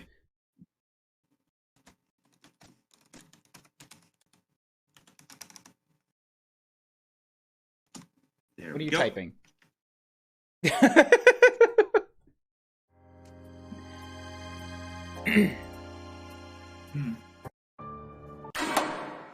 Okay, so maybe don't do that this time. Let's wait it out. You decide it's best to wait this out. The sword and the noose are a bit worrying, but with the plush toys and chalk drawings, it strikes you that this is probably the closest thing Alternia has to a tea party, which would be adorable if it weren't so depressing. Playing along seems like a prime friend-making activity. I'm glad it was playing and not flaying, because flaying would be very different. Besides, whoever got hurt in a court of law? That has a sword on the end of it. After a few brusque keystrokes, she strolls back to her place in the center of the room. They literally mentioned that. Yeah, but shut up. Like... Oh my god, does she have red glasses? Not a word and half a sweet, but now she won't shut up. You ask who she was talking to. Just some dumb angry girl who needs to leave me alone until the heat death of the universe. Who even cares anyway? I think I know. Oh, we all know. Not me, that's who. Where were we? Crimes? Crimes! Sweet, glorious crimes! Holy shit, her sign is on her shirt. No way! You're here today to face the highest justice under my authority, as Premier League affiliated legislator in training of His Honorable Tyranny's court. And it is with said authority that I accuse you of the most grievous of crimes against the empire of her imperious I almost said condensation. Oh, let's not have her condense. What crime would that possibly be? Breaking and entering? Doping with a clown? You guess she could technically nail you down as an accomplice to murder, but... The crime of existing. Wait. What? You're waiting for the other shoe to drop, but the damn thing just seems to be stuck up there. What did she say about being in training? You're beginning to wonder if this is, what did she call it? Slayliciter? Prosecutioner? Public dexterpatist? You're beginning to wonder if this murder lawyer actually knows what the hell she's talking about. That is the most accurate I've ever seen that particular emoticon on a drawn face. You think I'm making this up? Do I really look like the kind of girl who would randomly commit unprompted and unjustified murder on a whim? Yes? Look, you've met some weird fucking trolls on this planet, and they all seem to have a pretty laissez-faire attitude about murder. So, I mean, I'm not saying, but I'm not saying. No, you know what? Fine. If you're gonna be a pedantic, snot-nubbed little wiggler about it, I'll just recite the whole fucking law verbatim. Article 5, subsection 11, paragraph 68 of the second new Codes of Alternian Jurisprudence describes your crimes as... Oh, God. Having been or possessing the capacity to be in need of material resource consumption for the purpose of curtailing biological expiry existing in, of, around, or through Imperial territory as one of unclassifiable sanguination, mutant, one of extrasolar origin, alien, or one who plans to commit, has committed, or may possess the capacity to commit high crimes and fish demeanors against her Imperial condensation, criminal. Yeah, you said condensation. I did say it again, didn't I? Yeah, you know what? That's a pretty damn clearly written law right there. We definitely fall under at least 2 of those. There. Happy now? This girl really knows her stuff. Also, I love high crimes and fish demeanors. Of course I do. Just let me pretend that she doesn't exist for a while, alright? What?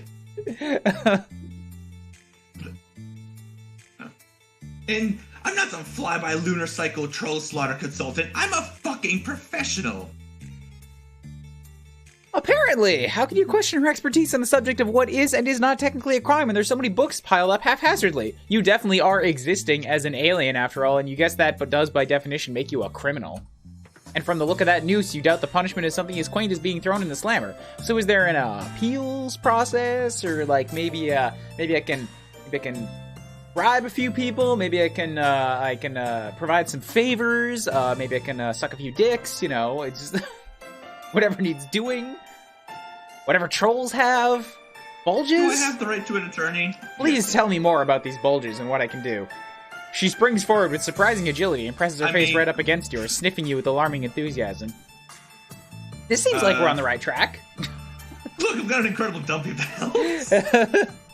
Your game of candid apple ignorance may convince the pan-scrambled clown fuckers in the cheap seats, but I smell the deception dripping off you like a delicious marmalade. You'll have to do better than that if you really want to. She sniffs.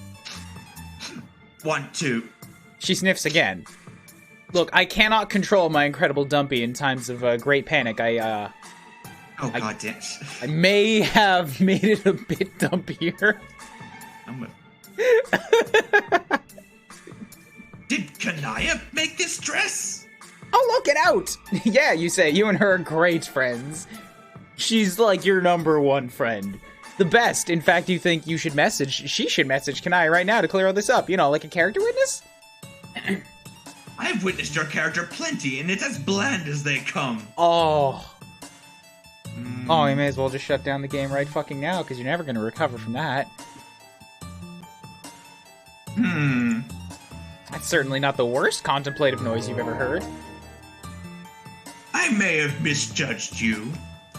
If you tell anyone I said that, I'm going to cut off your arms and use them to finger paint bulges on your face until you bleed to death. You decided keeping this pointlessly mundane secret is definitely in your best interest. So does that mean you're free to go? Not so fast.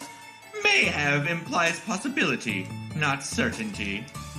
Maybe Kanaya gave you this dress because she likes you, or maybe you pressured her into it circumstantially. Maybe you're a delightfully clueless and well-intentioned interloper from beyond the stars. That sounds right. Or maybe you were sent here as a sleeper agent to learn all of our weaknesses so that the entities controlling you can sabotage our future. In cases such as... That also kind of sounds right, actually. In cases such as these, I find the best course of action is to leave the verdict up to chance. Okay, so are you gonna, like, face paint half your face now, or what? What's going on? She produces a double head coin with one side scratched out, and you immediately know exactly where this is going. The terms are simple. Heads and I release you from your bonds. Tails and I release you from being alive. Yo, but that release is guaranteed. Is she really about to take you out like a gangster who just betrayed their duality-themed mob boss? Before you can request a less Saturday morning cartoon solution, she flips the coin into the air. Well, this is bad. It's bad and it kind of makes you angry. This doesn't make sense. You didn't do anything, but here you are with a 50-50 chance of getting immersed by a jovial gremlin anyway. Does she think this is normal? Your head is cleared enough that you could zap away if you really tried, but something about this murder lawyer is stuck in your craw. Her devotion to justice is obvious, but it's the twisted and brutal justice, streamlined for violence and painfully efficient in enabling exactly that, if this mock trial is anything to go by. This is the same system that requires insectoid eugenics to robotics to keep the peace, after all. There's so much wrong here, and she doesn't even see it. Like, metaphorically see it. You didn't make a blind joke. Seriously, that'd be really fucked up. Why would you even make that assumption? The coin is falling. Every rotation brings you closer to a fate that, regardless of outcome, wouldn't be fair. Why am I looking over here? The camera's there. You decide to think about what should be fair. Just like that, you're standing next to her. With a scream, you snatch her coin out of the air and hurl it full force through the window. My coin! Sorry, you shout, but she can't expect you to just accept the whims of chance when your life is on the line. Why not? You don't actually have an answer to that. Because that sucks. It's lame and dumb and really cliche. What is she, a comic book villain? No. Webcomic? Am I supposed to know what that is? You don't know! Troll culture seems to have a lot of really arbitrary similarities to human culture, and it's honestly very confusing! But that's besides the point. With a broad sweep of your arm, you gesture at her drawing of the honorary Tyrannosaurus or whatever, and ask what he would think of your little stunt just now. Wait, wasn't there a comic shop in Friendsim? Shut up, we're in the middle of a trial.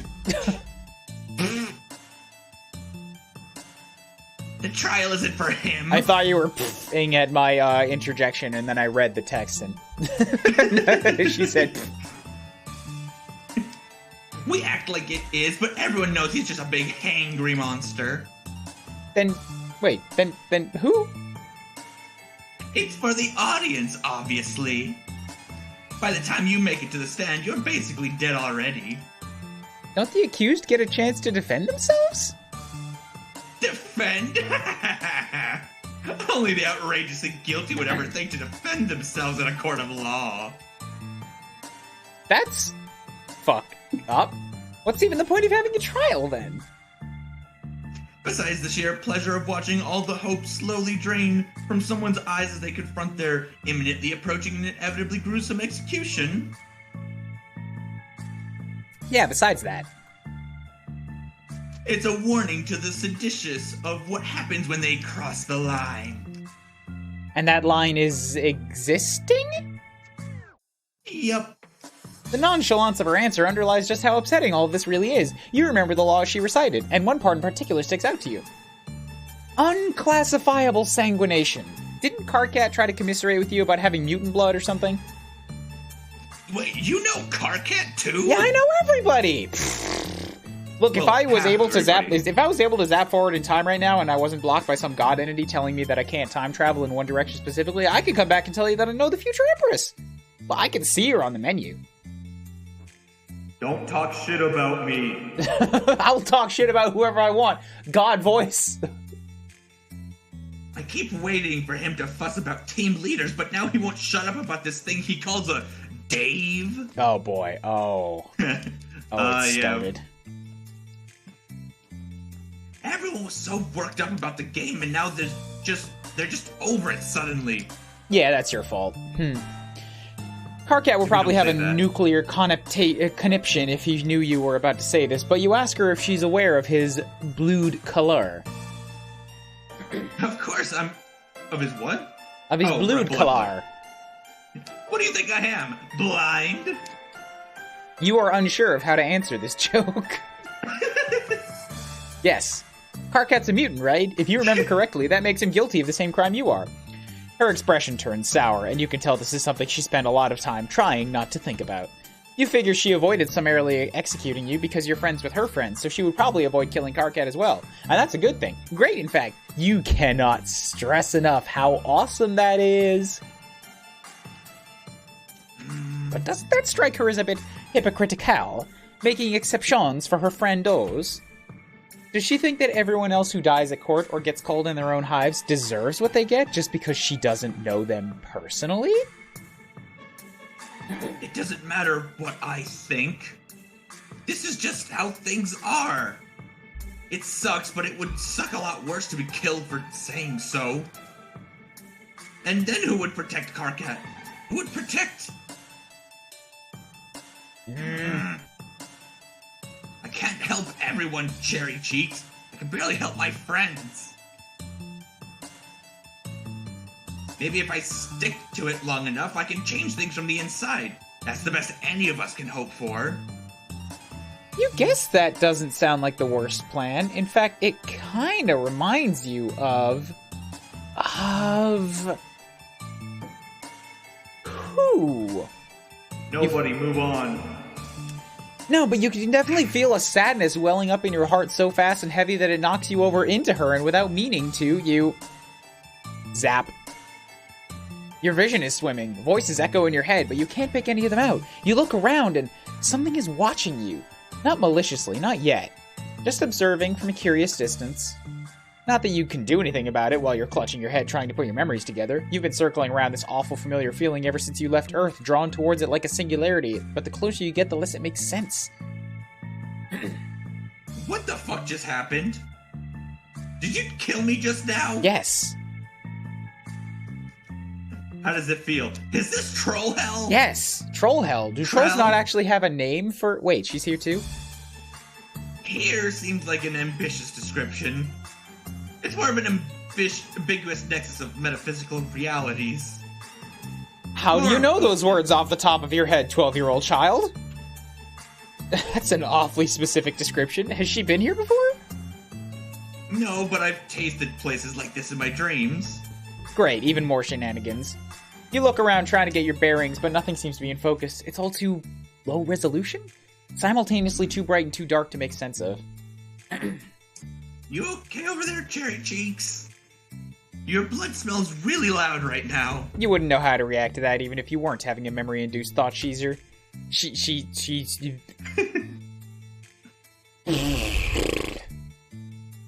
Condensation. Oh... Man, we're only regular stream length into this, and already my brain is... I don't know how to describe it. I'm not becoming smooth-brained. It feels like I'm getting even more tangled, but without the benefits that would come with more brain wrinkles, you know?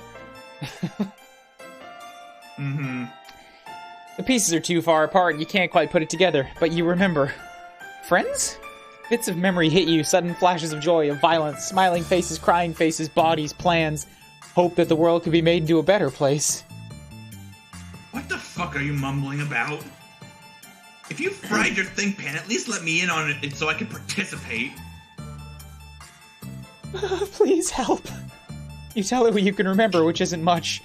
Friends, sadness, dissatisfaction, people who are deeply unhappy with the state of Alternia and face violence from all sides just as your new friends do today. Some of them wanted to change it from the inside, and you remember believing that they could. But you get the sense that a lot of time has passed between now and then, and it doesn't seem like Alternia has gotten much better. In fact, it may have gotten worse. It seems like whatever it was your friends tried to do, they failed. Oh, so was that in the past? I don't remember. I don't think... When did... I don't think there's any clear indication. I think this is the first hint of that, because you get the sense that, but there's nothing that specifically stated it. Well, there is like certain characters that show up in Hive Swap, like Roxy and stuff, that I guess kind of give a bit of an indication as to when it takes place. Yeah, but those are all different alternative timelines and shit like that, because Jake was dad again, but for a different kid. Yeah, that's what I thought too. So that's why I was like, so is this even the same timeline? We're getting there. Yeah, of course they did. What does she mean by that? Even in the context of your nonsense time-traveling amnesiac cover story, it's not hard to believe. Compelling idiots have good ideas all the time. That doesn't change the fact that they're idiots. Send you here to set up... Oh, he sent you here to set up events for all this? Oh, did he send us here to set up the timeline for Hive Swap? Is that what this is supposed to be? Who knows, man? Doc Scratch has been a non-entity for like 10 years, and he's... Time travel. But it'd be neat to think about. Which is why I'm going to succeed where everyone else had their entrails ripped out by a swarm of drones and died like the scrubs that they were.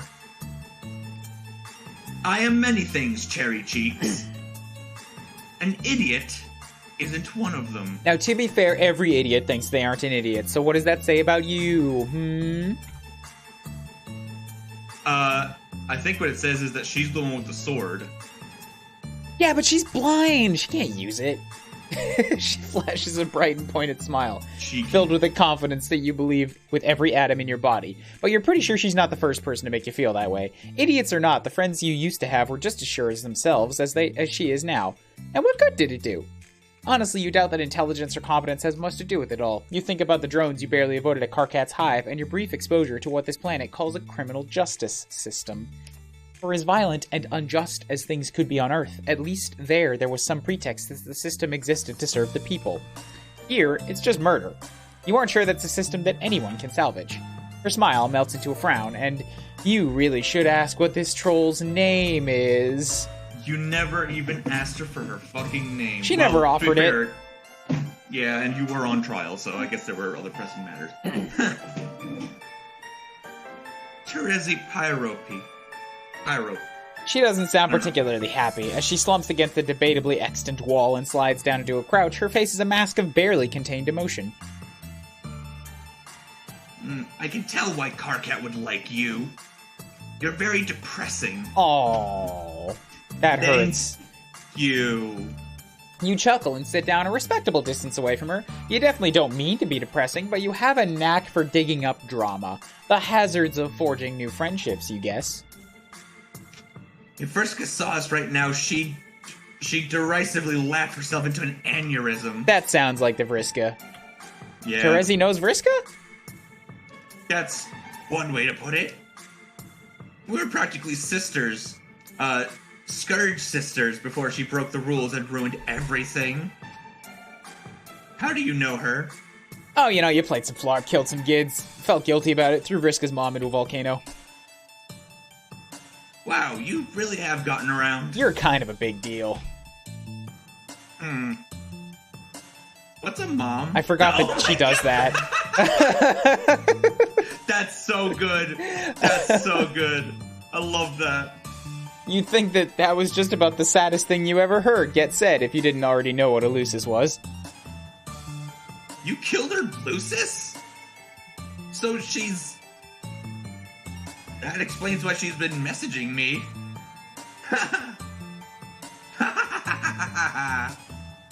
Terezi's laughing, but it doesn't sound like any laughter you've ever heard. I can't fucking believe it!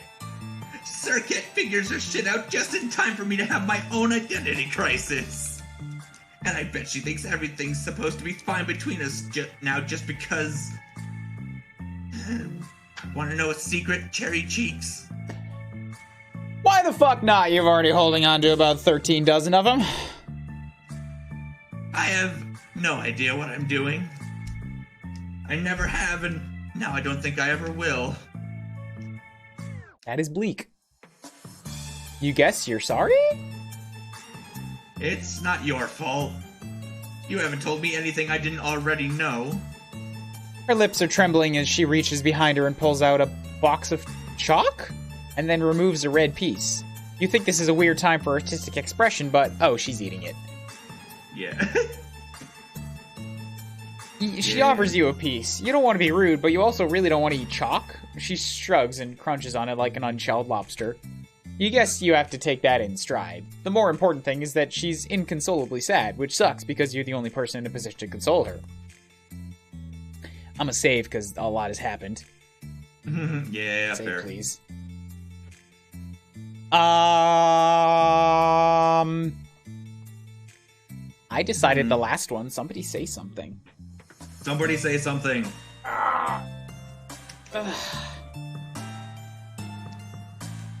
Bum, bum, bum, bum, bum.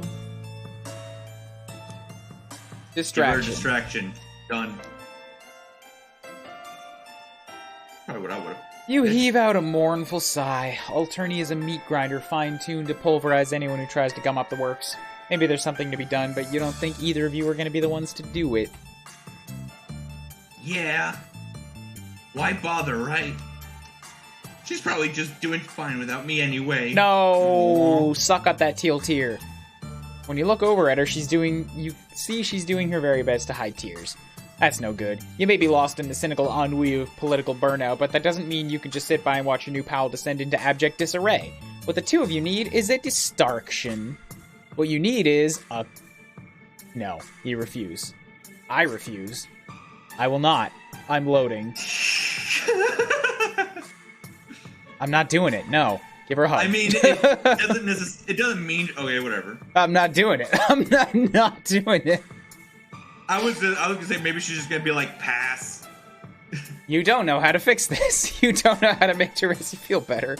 The best you can I'm trying nothing and I'm out of ideas. The best you can think to do is put your arms around her. Despite the fact that you're a complete stranger who basically just kidnapped her, she welcomes the embrace. I hated her for what she did. Not to me, but to her friends. All but went to war over it. After our truce, we cut ties. My hope was that she would avoid hurting anyone else. But deep down, I knew I would have to kill her eventually. In the name of justice. She did terrible things, but so did I. We did some of them together. Why wasn't I culpable? Why did I blame her for something we did to each other? You think it's regrettably natural to blame the person in front of you when you get hurt, especially when the real problem is too big and esoteric to stab through the chest with a sword cane. Vriska did what she did because she had to. So did I. We both deserved the revenge we wrought on each other. But we were all victims of the big picture. Whoops. Every little injustice started there. Yeah, it made us what... And when we fight, whoever painted that picture smiles and laughs. Because they know they've already won. She sits up a little straighter and you feel your spine follow suit almost on its own. So kill Hussy, got it. Teresi slips out of your arms and stands up, pulling you to her feet with her. Her entire demeanor has changed. She's practically vibrating with determination. Take me to Vriska's hive. You can feel time changing. I'm assuming that's a thing you can do. Oh yeah, that's a thing you can do. Your mind is still buzzing, but talking to Teresi has calmed that storm just enough for you to focus. As you take her hand, you spare a last look around this bizarre, impossible space. You still feel watched, but it's distant now. Maybe even approving. Hell yeah. You have so many questions, but those will have to wait. Right now, you got work to do. Hi, oh boy. Zap. Still in her cosplay, I see. Why? Well, yeah, this is like just her outfit. Did they not just draw her in her normal... I thought her normal outfit was just like the shirt. No, I think this is her. I don't think she has a normal outfit for almost the entire time you fucking see her. It's always a cosplay or the white dress or a robo arm or the god tier or something. No, she has like a black jacket. I don't remember this jacket. Before you even see where you've landed, Teresi marches up to a very surprised Vriska and backs her up against the wall. She stops just a few feet away, looking at the cerulean spider girl with anger on her face. Just two soul control girls here. Despite their difference in stature, Vriska is intimidated? You caught her off guard and Teresi's unflinching. Ooh. I don't know how to read that. I do, hang on. The room is completely silent. You see Teresi clenching her fists. She looks one wrong move away from unleashing hell. This isn't quite what you had in mind when you brought her here, and you really hope your new friends aren't about to fight each other. Oh my god, just hate kiss each other already. Now they're even both looking in the same direction, away from the screen and away from you. You feel awkward about this. Something in the air changes. You, aren't entirely sure what's happening, but something is definitely happening, and you figure it's best to just cross your arms and pretend you don't exist. You're not gonna go anywhere. You're still gonna sit here and watch like a creep. Question mode. Teresi, I'm confused. Her posture softens. Her hands relax as she breathes a soft sigh. Vriska straightens up, letting her own tension dissipate. You guess you're feeling a little less tense yourself? Smile. When Vriska cracks a hesitant smile, Terezi leans back. She's sniffing the air intensely, which feels like a good sign. Everyone's getting a little looser, a little more casual. Definitely an improvement. This is the most emotional sways you've ever seen happen with no words. Except for all of your words. God, words just overflowing with words. Then they both start cackling, slapping their knees like they've just heard the most hilarious knock-knock joke in history. You'd sure like to get in on the joke too, but you figure it'd probably be rude to ask. Are they able to telepathically talk to each other? I don't think so. For some reason I thought that was a thing they could do. I was like, I have no idea what's going on. No, this is just a lot of expression communication. And then they hug?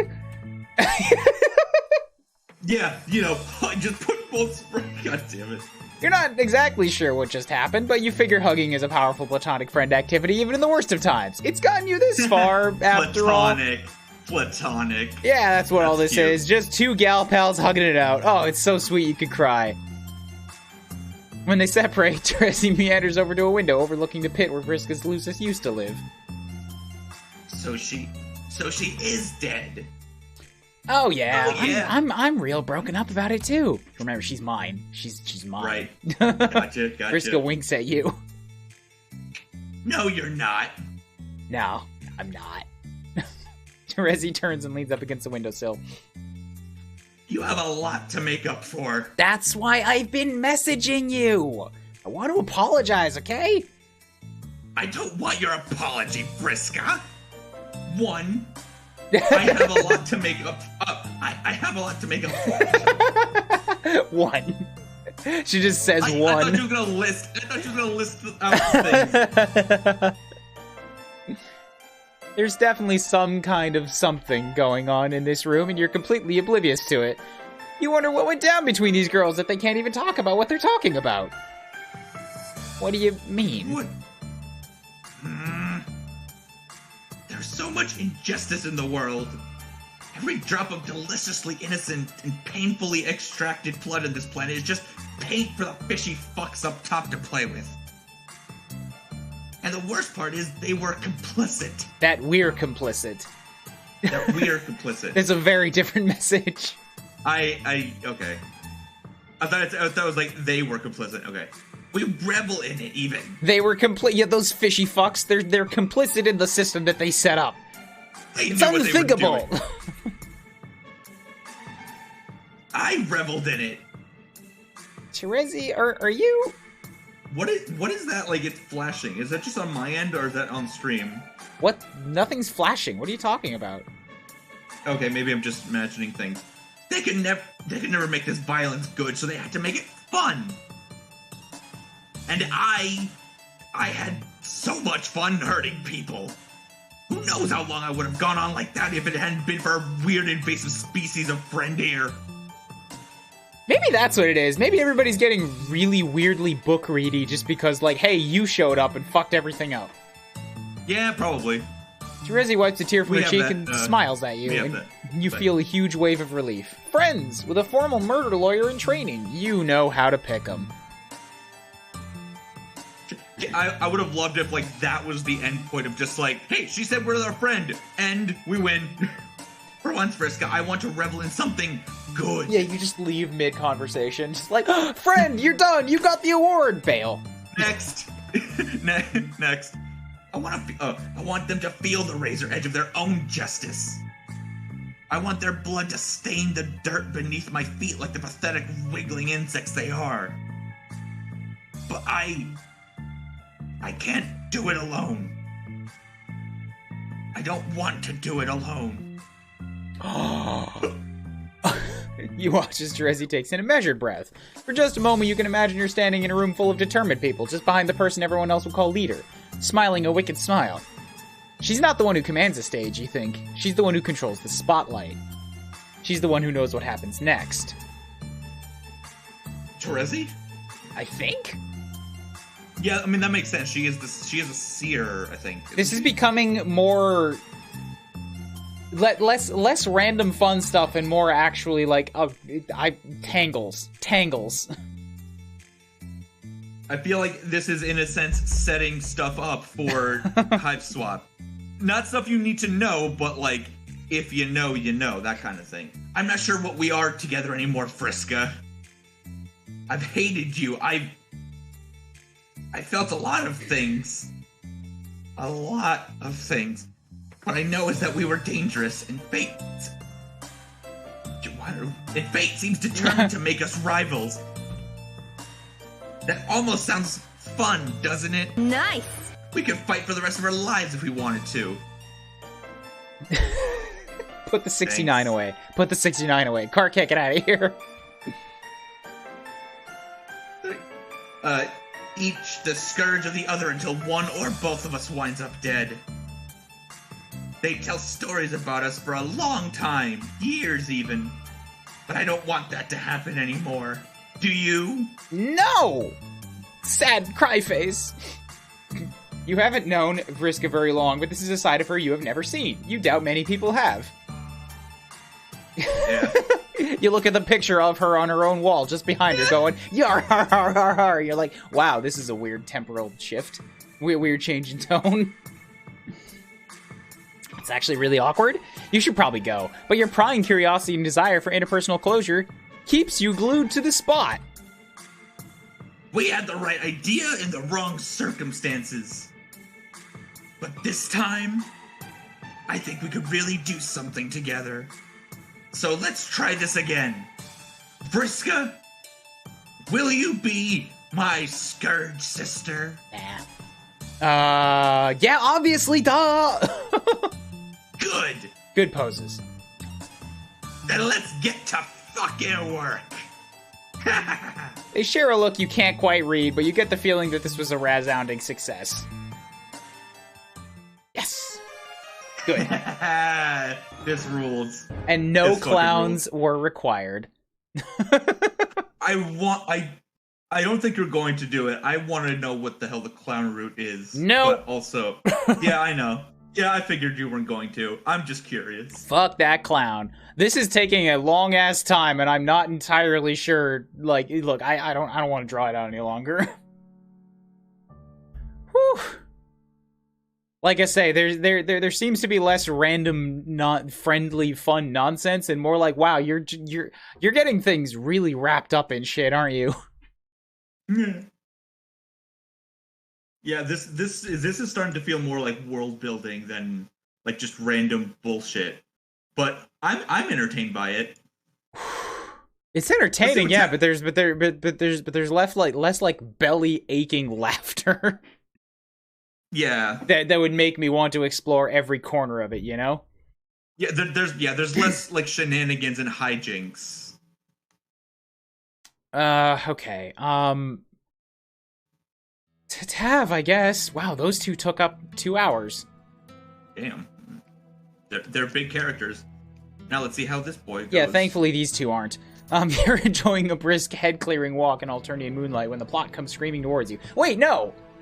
One of them was Equius. That's not a big character. Fuck off. Oh, right. It was... Okay. Sorry, Literally. I was thinking Friska. You don't even have time for introspection. You...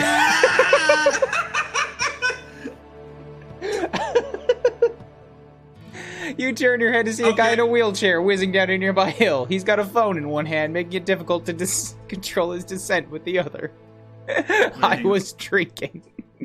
Can I do it? You quickly rush over in time to see him hit a rock and go flying through the air with an impressive arc. Nice. With this Gerudo Valley-ass music. Ooh.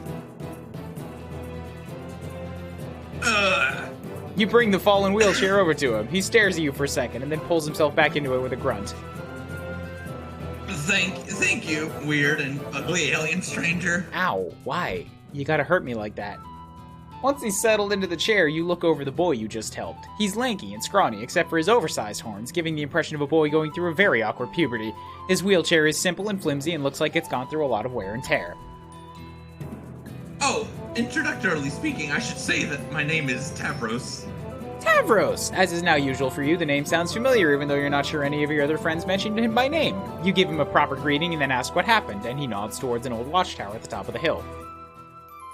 I was attempting to scale toward the tower, To acquire a rare Fiduspawn Go monster, what is named Wolvupine. It's ranked 8th or mythic triple rare class, which is one of the rarest of all, at least concerning monsters that can be found in lower blood neighborhoods. Fucking mobile games, man. I was drinking water. But it appears to be tragically out of my reach, no matter how much I believe in my ability to pursue it. You don't know what a Only fight you is could spawn fly. is. Shut up. Don't give the boy ideas. No, I will absolutely give him ideas. Maybe you could help. You've wrangled a few monsters in your time.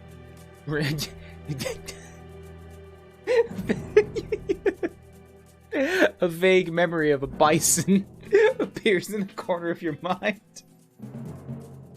What? JPEG bison. Oh, right, from that thing that I wasn't there to see. God damn it. I still feel bad that I missed that, but anyways. Oh, so what? good. Oh. JPEG Bison and God Lassie. Oh. One day I don't even remember if I owned those games. Oh. That game. What? You know, you can help push him up the hill. That's what this is missing. Fucking JPEG Bison and God Lassie. That level of what the fuck is happening.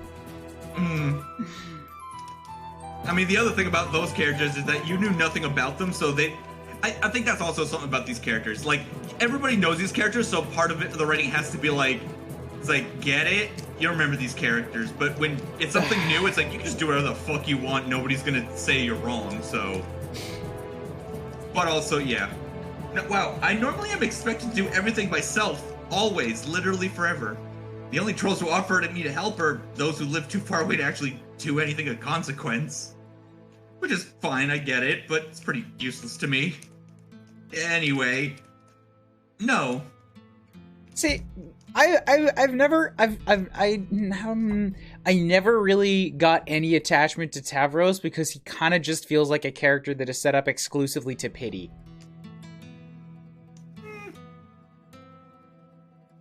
But he does still have a character. And He it's has like, a character, yeah, but like...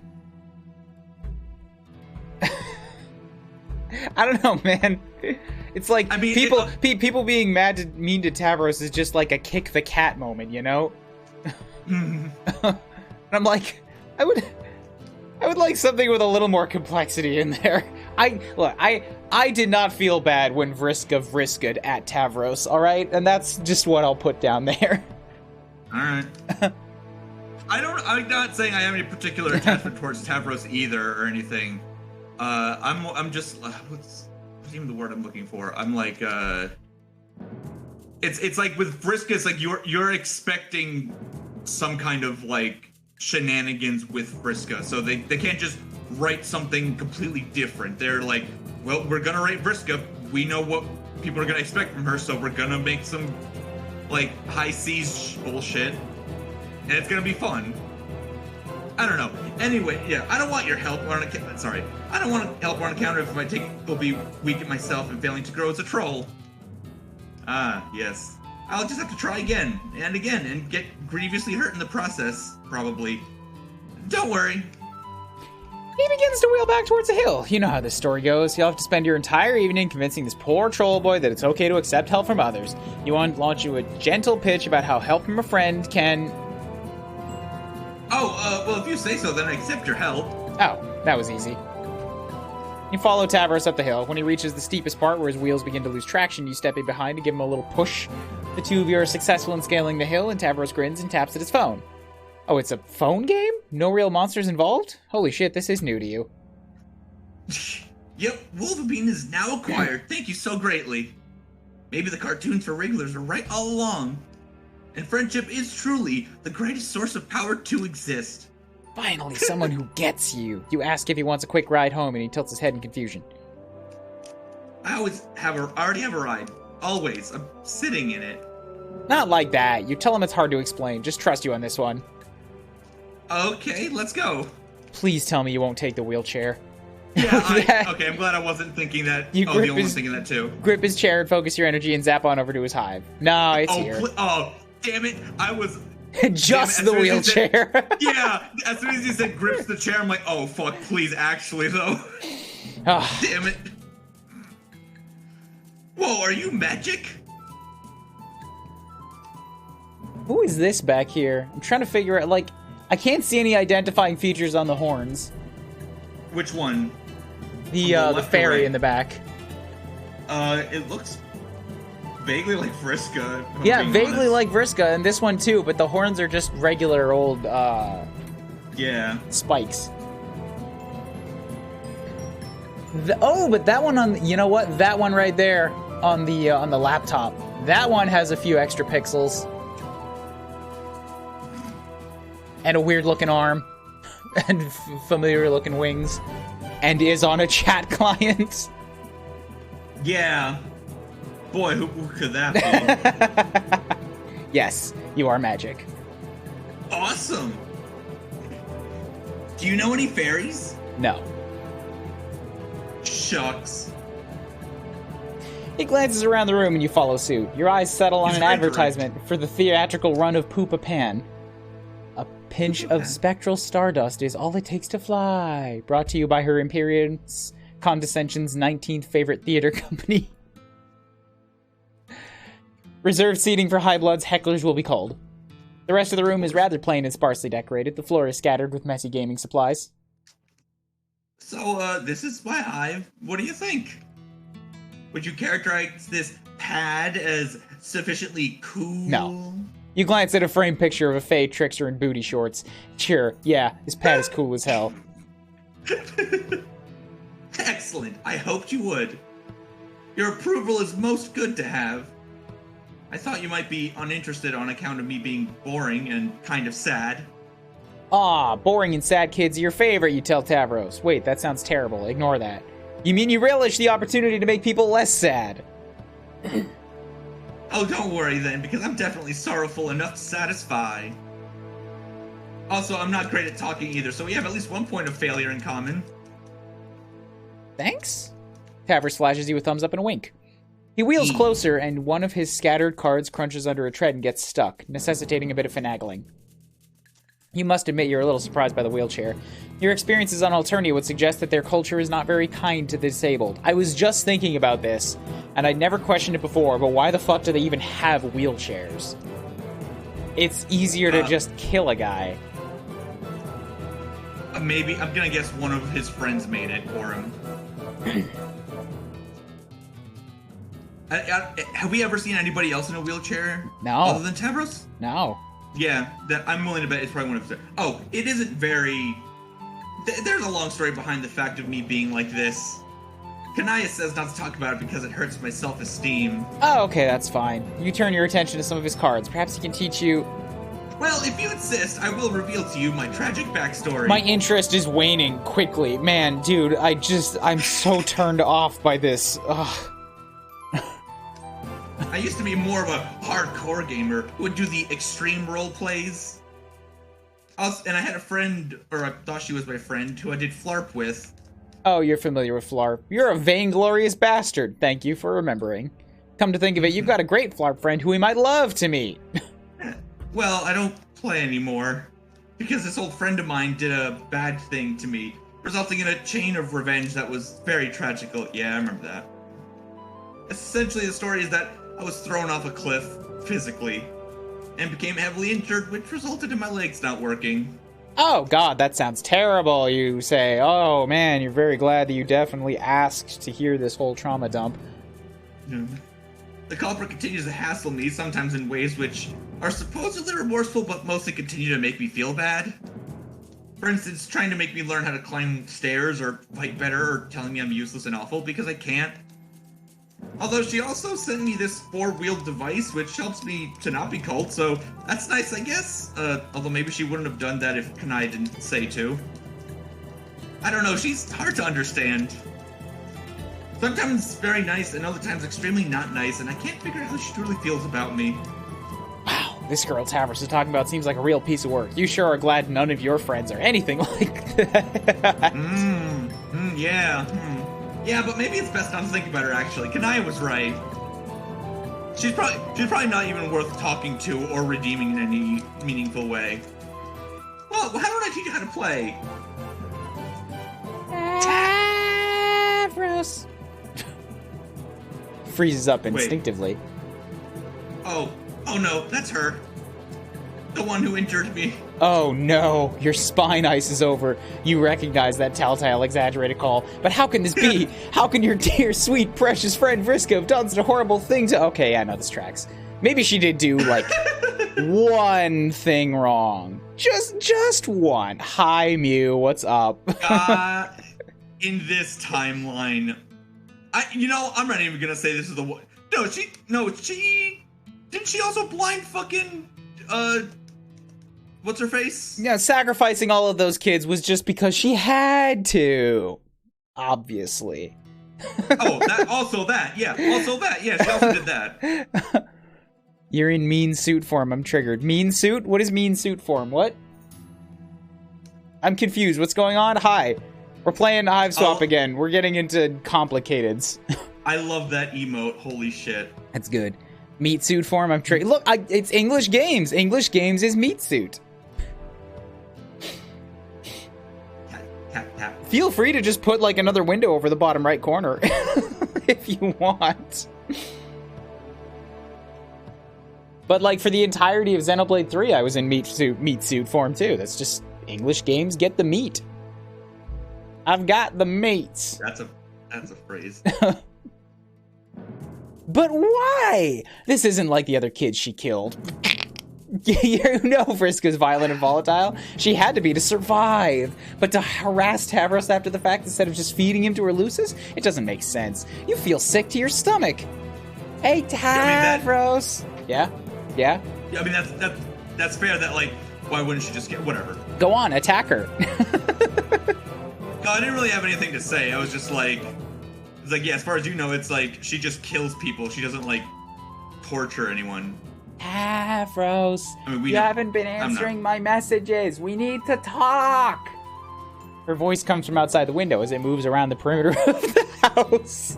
You glance at Tavros' stricken face as you hear the sound of keys jingling in a lock. Fuck, she has the keys to his hive. Of course she does. She's probably the one who installed the locks. Hi! I told you we weren't done with her. She has been barged in on and is now barging in on another story. You know what? Sure. This story is just about Vriska now. Slowly, she will take over the narrative. Like, not just the story, but she'll take over the narrator box. You know what? I would be okay with it. I wouldn't be okay if this version of Vriska did that. Again, Vriska's got gall, and I like that part about her. And, like, yeah, I'm okay with that. Also, yes. No, also, actually. That means Go ahead. We get to talk. We get to have actual discussions and conversations, because we get to voice each character. It's fair, it's fair. Actually, I mean this in a friendly way. You're very handsome, Ryan. No, shh. Aww. Shut up. I like my new haircut, but I have to shower today. Also, man, people keep telling me I'm handsome, and yet, like, no girl is ever like, yo, yeah, let's date, and it sucks. Mood, but also you are handsome. Shut up. Well, then don't have a nice haircut. God. Tavros groans and leans back in his chair. Vriska barges into the respite block and then freezes up. Oh. Hey. Wasn't expecting you to be here. While I interrupt and harass the guy who I very clearly am hiding, like feelings for. Otherwise, why would I keep him alive? Yeah. Hey, you say with an awkward wave. Vriska seems uncomfortable. I was just coming over for a hate fuck. I didn't know you knew this dork. She already had that with Terezi. Yeah, but like, no, that's wait. Yeah, her quadrants are fucked up. She's probably got the most complicated quads of anybody, doesn't she? Probably, yeah. She is the most complicated character. She is. It's a friendship in progress. Tavros has told you some things about their past together. Of course he has. Okay, listen. I know it sounds bad because it is. And I get that, okay? Way back when, It's less than a sweep ago. Way back when. So I was part of a flirt campaign that went way off the rails, and Tavros ended up getting thrown off a cliff. It was basically my fault. But that's all in the past now. Things are better now. I hooked Tavros up with this sweet wheelchair and everything.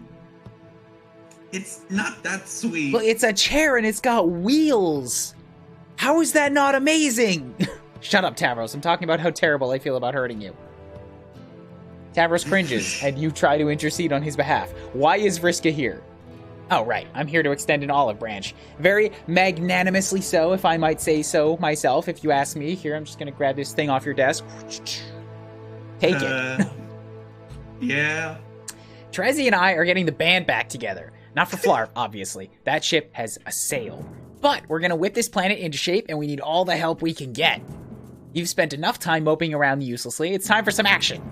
You're in, right? You're in. Of course you're in. No? What do you mean, no?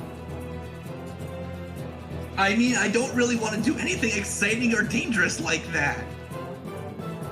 And especially because you're going to be involved, I don't think it would be good for me to also be... Ah, come on! Things are totally square between us, Tavros. We all got hurt. Besides, I'm just trying to help you live up to your potential. You could be somebody because you so clearly are not right now. You could finally start living up to your legacy.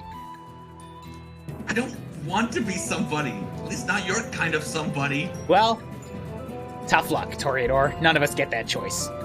If nothing changes by the time your rites of maturation rolls around, you're screwed. The drones will call you in an instant. She turns to you. Her eye is wide, her fist trembling. Her frustrated glare barely conceals the desperation beneath. I mean, you agree with me, right? Tavros needs to shape up. He needs us. It's time we put the past behind us and moved on. I'm just trying to help the useless bastard. Skipping a few steps, but... She leans closer. It's obvious she wants to back her up. Heart's in the right place, I think. I think. She's very bad at this. That's the only thing I'll say. Oh, wow. Yeah, she's like, look, right? She breaks the fucking narrative format. The first two choices you had weren't choices, and now she brings a third. Wait. What do you mean? The first two choices you had in her campaign were not choices. It's just click the selection. And now, in Tavros's, she brings a third choice.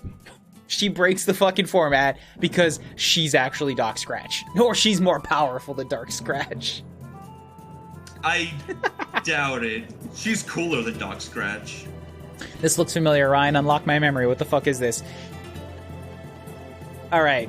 So let me tell you about Homestuck. Do you know Homestuck, Hive Swap, or Pester Quest? Do any of those words sound familiar to you? I think you popped in last week when we were just starting. It's giving Wattpad storytelling. I don't know what Wattpad is. It was a site for fanfiction stuff, I think. Ah! Yes, I know the first one. I said Homestuck, Hive Swap, and Pester Quest. You know Homestuck? Yeah, then that's this. Oh. This is a side visual novel that kind of was like, it's complicated. So there was a Kickstarter, and they made an adventure game, and then that adventure game spin-off had a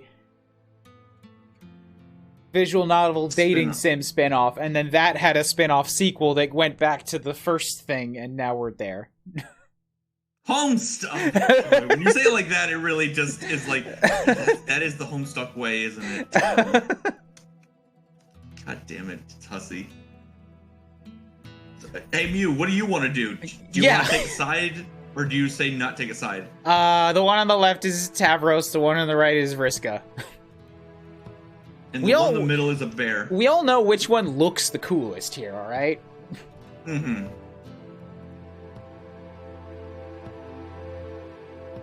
It's Pupa Pan. Look at his fancy ass over there. His wand and flying around. What do you think, Mew? Which answer would you like to select here? Context is not important. Fuck him up, traumatize him. I don't know what that means. Pick an option. Every one of these is a traumatizing.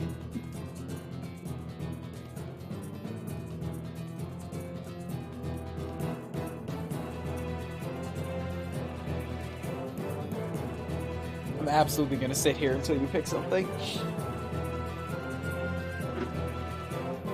I mean, I'm vibing out to the fucking music, honestly. All of Homestuck does have very good music. This is true.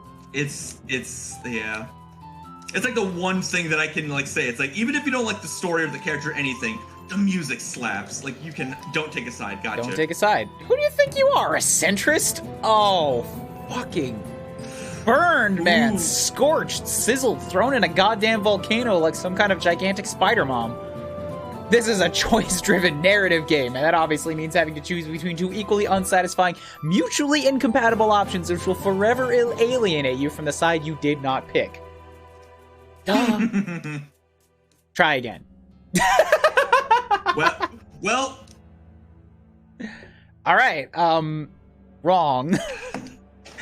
Turns out neither of the characters are traumatized. It was Mew that was traumatized for having your choice so, like, clearly chewed up and spit back in your eye. Hang on, I have something for this. Where's this in here?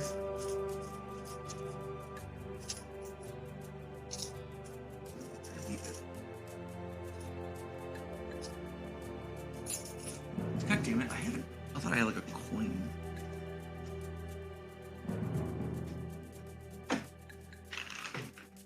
What am I waiting for? I was gonna like find like a coin to flip. Ah, well, Mew's going with the obviously correct answer. Alright. There we go. You can't resist her force of personality. When Vriska speaks, it just sounds right. You tell Tavros that he should accept Vriska's offer. Hell yeah! See? See, Tavros, you see? Do you see? Drop the hell yeahs. A not insignificant part of me wants to make one of my emotes into Vriska. Just then nobody will get it, but like I will. And that's enough. I'll get it. Just for me. Just for me. What about me? Maybe I want a Vriska emote. Do you really? Maybe. Vriska's honestly, I like Vriska. Maybe I've warmed up to her a bit more, like after talking to you, and just over the years.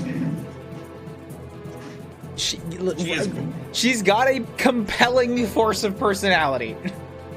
She does, and when it's like not literally torturing people, it's like I can get behind her. My buddy here agrees. Let bygones be bygones. Tavros shrinks into his chair, small and sad. The two of you just stare at him as the awkward silence swirls like mist around you. Vriska clenches her fist and steps forward, but you quickly put a hand on her shoulder and she pauses. Being around here is depressing, and someone doesn't want my help anyway. Whatever. Come on. Absberg. Oh yeah, that's right. You never did tell her your real name, huh? Well, I mean, is there a real name? Come on, Absbird, I've had enough bull for one night. Let's go chill somewhere less boring. Like, I don't know, an arcade? Maybe a movie theater? What do people do without a losers to take care of even do? You suggest to Vriska that you can find out. Together, she beams. Okay, bye, I guess. Let's go on a date with Vriska. Tavros seems conflicted, as though he can't decide whether to be relieved that Vriska's leaving or upset that you're abandoning him. You don't really care, though. You're going to an arcade. Friendship +8. God damn it. It's such a good ending. That's so stupid. God damn it. You just straight up abandon Tavros in his own story and be like, go date Vriska. What a douche. Perfect. Take a screenshot of this victory screen. Such a turd. This is fucking hilarious. I mean, it's technically this isn't a victory, but I'm pretty sure you'll accept it as one. I don't know if you actually want to go back and try and get the Tavros ending. Also, I'm wondering what would have happened if you'd like gone with like Vriska first, or done some of like like Tavros or Trezzy without doing Vriska first, and like you hadn't created your character, and it's like I don't know what Flarp is. Well, I mean, it's set up in these volumes, right? Like, yeah, the two things have to happen sequentially, and then the game will just like, I don't know, maybe fill in. Oh, I see what you're saying. Yeah, if you straight up hadn't input data for it to save back to. Yeah, like the volumes are in order, but technically, after they all release, you could do them in any order you wanted to. So you could have just skipped directly to Tavros from the very beginning. This is fair, yeah. So there would, like that kind of thing makes you wonder, like, what would have happened? Not like it matters much. I like the fact that they are remembering stuff, though. But never got into Homestuck, but I respect the fandom. That first time anybody's ever said that. My best friend in school wore shirts with the characters on them for the entire school year, and used to talk about it, but I don't remember much. It is a trip. I recommend at least attempting it. It'll definitely show its age, but to this day, it's one of the most unique narrative experiences I've ever had the pleasure of experiencing. Yeah, same. What do you guys want? You want to actually go back and, like, defend the crippled loser? God, I feel so bad for saying that. What? Like, you don't have to like Tavros, that's fair, but man. I don't know what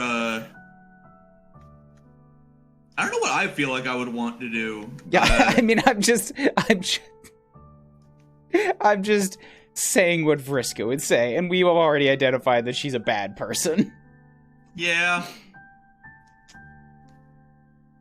I'm trying to think, like, what would even be the only reason? Maybe if we get Tavros' good ending, we'll help him fly. I'm curious to see what happens if we like side with Tavros. Do you want to go back? Sure. All right.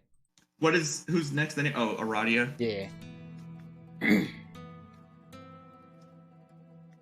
Oh, that was like the first choice, anyways. God. Yeah, so there is a lot more to this story, anyways. The ride never ends. Die with Tavros. You take a step closer to Tavros, and Vriska visibly deflates. Come on, Absbird. Come on, Absbird. Don't do this to me. You can't seriously be on his side. Yes, you can be, and you are. You think you understand now. You see how Vriska took her suffering and bitterness and passed it along. You see how, under beastly tutelage, she learned to sink her fangs into her prey and tell herself she was doing it for her own good. In these two, you see a microcosm of Alternia, of hurt kids hurting kids until finally the buck stops at the kindest or weakest among them. So no matter how much sympathy you have for her, you can't stand idly by and let Vriska continue this cycle of hurt. You tell Vriska to look at Tavros, really look at him, and ask herself if her help has done anything for him. Isn't this the kind of suffering she and Terezi want to prevent now? Right now, the best thing she can do for Tavros is to leave him alone. Leave him alone? You don't get it. None of you do. If I leave him alone, he's toast. Seriously, how have you not figured that out by now? You've seen what this planet is like. You think we could just flip a switch and fix everything overnight? Oh, sorry, overday? He's a worthless loser living in a world that hates losers. And if that doesn't change, he's gonna die a sad and pathetic death. You and Kanaya and everyone else, you're just enabling him. When he croaks, it's gonna be on your head, not mine. So if you'd rather hang out with Tavros in his make-believe fairyland, be my guest. But some of us are still gonna be living out here in the real world. You and Vriska spend a while staring at one another. All you can muster is a look of pity, which only seems to incense her further. Her face scrunches up and then goes steely and flat. Her voice is icily calm. Hey, question. If you think that he's worthless, why don't you just kill him? You two have your fun. I'm out. Vriska slams the door as she leaves. Tavros exhales a long sigh of relief. Good ending. It just ended there. Both endings are like sad music. And now Vriska hates you. No. I hope not. Well, that went pretty well for an encounter with Vriska, all things considered. I only feel somewhat terrible about who I am. Slowly, Yay. gently, you place a comforting hand on Tavish's shoulder and tell him that he deserves better than this. It's not his fault. Vriska is difficult. Vriska is Vriska. Yeah, Kanaya says that too. I sometimes almost believe her when she does. The room is silent, except for a faint wriggling noise coming from some of the balls on Tavish's floor. Why are they making sounds? Would you enjoy playing some Bidju Spawn with me, perhaps? As a manner of distraction? Oh, fuck yes, you tell him. Let's spawn some big Fido? Fiduses? Yeah. Are we supposed to feel bad for the crippled Tauros boy? Yeah, I was just saying this before you came in, Mew. I don't much like this guy because that's all I think anybody's supposed to feel. It's bad. It feels unearned. Your Flarp experience inured you to Alternian game design, so you're only mildly nauseated when Tavros shows you how the physical version of Phytospawn works. Chitinous purple critters explode from gooey orbs and infest plushies before bursting out in the form of large monsters with more limbs than you're comfortable with. Also, you have a handful of cards which boost their attributes or allow you to interfere with their opponent's monsters. There's a lot to keep track of here. Before too long, the room is full of chittering purple monstrosities and queasy-looking host plushes on the verge of birthing even more abominations. You are so lost. Oh, you think you're winning? Your creatures appear to be doing a better job of preying on his host plushies and spawning more of themselves. You've got a meter in the corner that keeps going up while his goes down. That's good, right? You think it's good, at least where victory's concerned, but you are more concerned with the dejected look on Tavros' face. He doesn't seem to be giving the game his all. You ask him if he's doing okay. No. Oh, well, he just came out and said it. My fun has been stymied, I think, by my thoughts about Vriska. She does that. He wheels himself over to the window and looks despondently out. I used to like Vriska a lot, and admire her for her many qualities that were good, such as being very confident or having skills, games. But now I just hate her, or feel like I should hate her, but instead do not feel those feelings. In their place, I feel very conflicted and bad about myself and wonder if there's something wrong that I can't feel as angry as I should? Or make myself to become stronger enough to talk to her properly about my feelings? I'm just a big mess. Whoops. You glance again at the posters lining Tavros' walls. Sprightly fairy girls with confident smiles, long messy hair, and blue color schemes. The resemblance to Vriska is uncanny but superficial. She's never going to be like the girl from his posters. That's just not who Vriska is. But for a sad, hurt boy who likes to dream, she must seem so painfully close. That's why they all look like her. This is a problem too big for you to entangle right now. You need to redirect his thoughts. You close your eyes and ask your intuition, what should you do? Oh, god damn it. Yay! Alright, for you, we'll help him flee. God. I still love it when he flew in the comic. It was so fucking funny. From the darkness, you reach into your middled memories and catch a glint of glimmering gold. When you open your eyes, Poopa Pan stares back at you. Unlike him, you don't have special stardust, but you think you might have something better. You tell Tavros to be right back. Sort of. The now familiar Prospidian spires greet you. You swoop through the shiny architecture until you find those towers that seem to house the dreaming children. Sure enough, Tavros' dream self can be found in one tower nested comfortably in a raccoon. You poke him on the cheek. No response. You give him a little shake. Nothing. With a sigh, you rear back a hand and slap him hard. He remains asleep. He's practically comatose. Why? This feels so off. Karkat's awake and Tavros isn't, and something about that is just wrong. It's all wrong. How can you help him under these circumstances? He's got to wake up. You need to wake... I don't like that. I didn't touch it. My hands were back from the keyboard. What the fuck was that? Tavros yawns as he rises blearily from his slumber and squints around. He crawls out of the raccoon and reaches over to the ramp beside it with an instinctual motion. His hands find no wheelchair and he tumbles over, and then quickly rises and realizes with a start he's floating in midair. Whoa, what? Surprise! You inform him that this is the mythical World of Dreams, that this is part of a game he was supposed to play one day, but now isn't going to. Maybe, probably, you'll be honest, you still don't know exactly how this works. All of this was supposed to have happened back in time from when you actually interrupted the narrative. What the fuck? But you do know this is a land where he can fly. That seems highly improbable that such a world would exist. Or especially that I would be allowed to enter it and fly freely around with no repercussions. It just seems like a thing that would never eventually happen to me, does it not? is happening? You prove it by pinching his arm. He flinches. Why did you just assault me? I almost called him Horny Boy because of horns. I got insomnia brain, forgive me. No, Horny Boy, Horny Boy is fine. Horny Boy is fine. He's got his walls covered with posters of girls that remind him of somebody that he can't stop thinking about. Horny Boy is very fine. It's a thing. See, you have things in common. Pinching is... Okay, this is a cultural misunderstanding, but the fact that he can feel pain should prove that this place is real, or at least as real as a magical dream world. Can be. I see. My arm does certainly hurt in a realistic manner, as well as my feelings, due to the uncalled for attack from a friendly individual. Oh, for fuck's sake. Stop worrying about that and start unworrying about how he can fly now. Oh, yeah. With unsteady movements, he begins to circle his dream room. He holds his hands out as he sails around, floating upwards and then dipping down. He seems to get the hang of it quickly, and his face cracks into a warm smile. Oh, woo! Oh, this feels really amazing!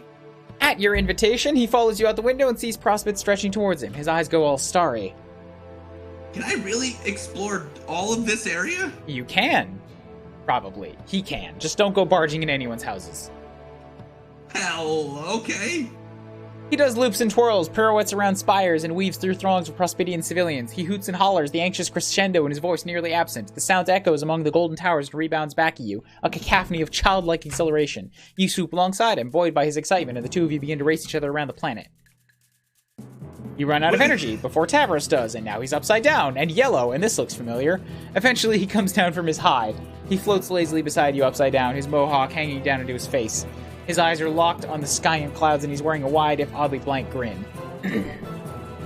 Hey! I want to thank you for doing this for me, allowing me to feel this freedom and joy. It really means a lot. You grin and give him the thumbs up. You're glad. Yeah, me too. You glance at the clouds. How long it's probably time to head back to the real world. You'll teleport back and wake him up. What? Oh, no! Don't wake me up, please! I don't want to go back to that life. When I could spend my days here, forever feeling blissful and happy for once. You pause. That's not the response you were expecting. Although you probably should have seen this coming. What about his friends? His responsibilities in the waking world? What happens when the drones come knocking? Well, those are some pertinent questions which I don't care about, though. This is where I'm happy and where I belong. That's what you wanted, right? To help me be happy? Right. Then your work here is done. He smiles at you, and you feel like you should smile back, but there's a hint of sadness behind his eyes that give you pause. It's like he's waiting for you to take charge and tell him off for choosing escapism, waiting for you to make the hard decision he doesn't have the guts to make. But that's not the kind of person you are. If he'd rather spend most of his time asleep, that's good enough for you. Given the planet he lives on, you can't blame him. So you give him a little wave and vanish into the ether of Canon. By the time he works up the nerve to say something, you're already gone. Well, congratulations. You killed him. By giving him escapism forever. Are either of these endings good? No. They both have... So what's the good ending? Not flying. Oh, right. I forgot there was actually one more choice. I completely forgot about that. So then, what was the... Wait, oh, keep him grounded, that's what it was. See, like, I think that the combo of those two is a good ending. Yeah, just put him to sleep forever and then go to the arcade with Vriska. Sure. It works. I'm happy with that ending. Like, you walk out and like talk to Vriska. It's like, actually, remember how I said that I agree with Tavros? Fuck that. Yeah, because she obviously hasn't left. She's just hanging outside waiting for something to happen so she can barge in and be like, I told you! Yeah. Skip. Stay grounded. From the darkness, you reach into your muddled memories and catch a glint of cold iron. When you open your eyes, Poopapan stares back at you. He would have you believe that faith is all it takes to fly, but you think Tavros gives you something more material. You put the gentle hand on his shoulder. The rough hand and the gentle hand. You pick the gentle hand this time. and ask him what you can do to help him spread his wings. His metaphorical wings, that is. It's not like he could ever sprout real ones. The very thought is absurd. You tear down the posters of winged girls from his walls. He sighs. I love the inconsistency of the art styles. Yeah, it's very neat. It's part of the charm. Yeah, I mean, I think every character has just had a different artist, like, focused on them, which is very neat. Oh yeah, Vriska does look very different from Terezi and Tavros. Mm-hmm. I just wish I could live more independently, I guess. To take charge of my life and become less under Vriska's thumb. You think Tavros could use some better friends? Real friends. I do have some. Nefeta is very kind to me often. Gamzee and I like to throw down sick rhymes, and Kanaya tries to help with Vriska. But there's not a lot they can do when we live far away. And as nice as my Lucis is, he's unable to help me with all my issues due to his small size, limiting him to only moving and carrying small objects to me when I require them. The simple fact is that I didn't build my hive with the expectation of one day using a four-wheeled device to navigate it. Can he move to a better hive? Can you help with that? No. As a bronze, the stipend I receive is not enough to cover such things. Even this four-wheeled device, which is highly basic compared to some high-blood bond. Oh, they do have that. So they are part of the culture. And I guess they're there for high bloods. That makes more sense. Highly basic compared to some high blood models would have cost me over a wipe's worth of savings. Few changes are available to me, economically speaking, especially if I want to not alert drones to my unsuitedness for troll expectations. If money's the issue, that's not something you can help him with, at least not directly, but you might know others who can. You tell Tavros you're gonna step out for a moment to fetch a mutual friend. Hi. Kanaya. She does, yeah, her hair is weirdly, look, I really like the fucking Kanaya art here, alright? Vriska's my favorite character, but Kanaya has the best, like, it's like lazy, but also, like, artistically curvy and appealing, and appealing. Like, it's got a good line of action to it. It's very, like, fits the expression.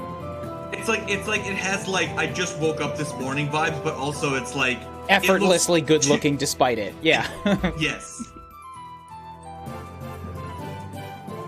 He seems briefly surprised when you return with Kanaya. She's girlfriend stuff. She does want to be a vampire, so that matches. And not just wants to, but she is. She is a vampire. And a goth girlfriend. And sparkly, yeah. And wields a chainsaw. All of these things fit the archetype. This strikes you as a rare pairing, conversationally speaking. Oh, Kanaya. It's nice to see you in person, unexpectedly. Wow, my hive is terrible looking. Sorry, but hi. You look nice. Yes, I do.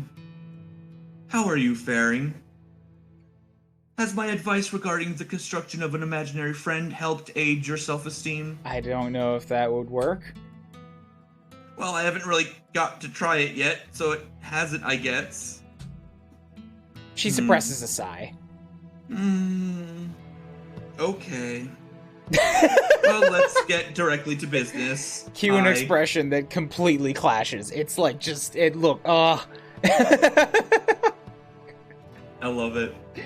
It's like, there's no makeup running, and yet it has that, like, ugly cry look to it. I've brought some materials with which to renovate your hive. Oh! Please advise us as to how best to redesign the place to suit your needs. His eyes water up and he sniffs, leaning forward in his chair. Really? You would do that for me, despite it taking a large portion of time and effort, and presumably money as well? I don't really spend my stipend on much besides fabric. And I intend to twist Vriska's arm until she offers a portion of her flarping treasure to foot the bill too. And of course, I'd do it for you. Any less would be a rejection of my helpful sensibilities. Kanaya says it with a neutral tone and a straight face as if there's nothing remarkable about it, but Tavros nevertheless breaks into a grin. This music feels very... weird? Not... off-putting? Not suited? Not suited to, like, this character or situation. The same But I do happened still with Vriska's eventually, when it was like, hey, this is great for the introduction, and then it got to the emotional shit, and it's still blasting, like... Yeah. Which, the yeah. adventure music.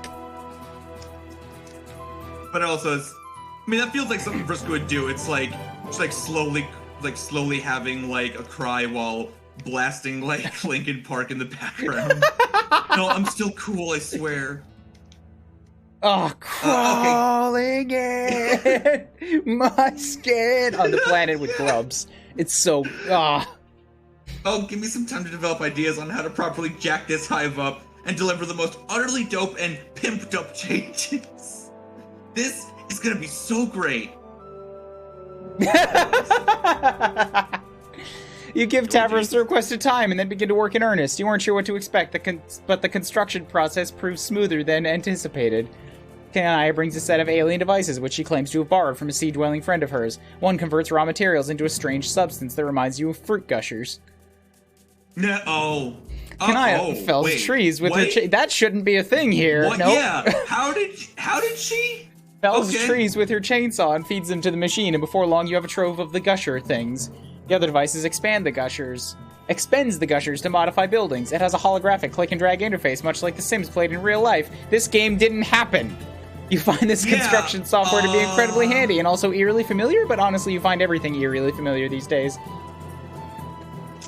Yes, it's very convenient. Home construction has been an important part of troll culture for as long as history remembers. Most do not know why, although to me the reason is obvious. Preparation for the game, which we will now no longer be playing due to outside interference. Oh, that's just part of the culture? Is prepping for the game? She knows about that? Do they wait, do like trolls do they just always have like the ability to like do that kind of stuff? We're about to find out. Is that how they built their hives? Yes. Yes. I figured out what was going on a day or two after you visited me, but I thought it prudent not to get particularly dramatic about it. That was very thoughtful of her. Yeah. I try. Man, Kanaya's just got all of the good-looking fucking artsies. She's had, like, so many poses here. Planet is designed to succeed. Off topic, can you solve a Rubik's Cube? You look like a puzzles guy. I cannot, and I am not. I'm not a puzzles guy. I can solve a Rubik's Cube. What is with that, like, face down... What? Whooper. The face down whooper. I don't know. Emotes are good. It's a very good emote, but I'm just like... Dead. Kanaya finishes feeding logs into the first device and begins to manipulate Travis's hive with the other. Together you are a clockwork team. Tavros provides directions, Kanaya implements them with her stellar sense of design, and you provide moral support by standing around looking cute. I can't tell if you did that on purpose or not. What? You called him Travis. No, that was definitely a misspeak. And it was Travos. Mm-hmm. Okay, yes. Nudge that shelf over to the left. Yeah, like that. Wait, actually, right? Further? Okay, no, go back. A bit more, that's almost good. Now make it a little tad higher. This is all dialogue that was written. Mm-hmm. Yes, no, lower. There, right there. Keys are coming off. Yes, perfect, I think. Oh, they're back. Okay, can you go back to where it first was? Keyboard is broken. Every artist has that one commissioner. In the end, it takes until the next day to finish construction, which is actually great time. You were expecting to have to zap forward once or twice for the sake of narrative brevity, but with the alternative build tools, Tavros' hive is swiftly renovated.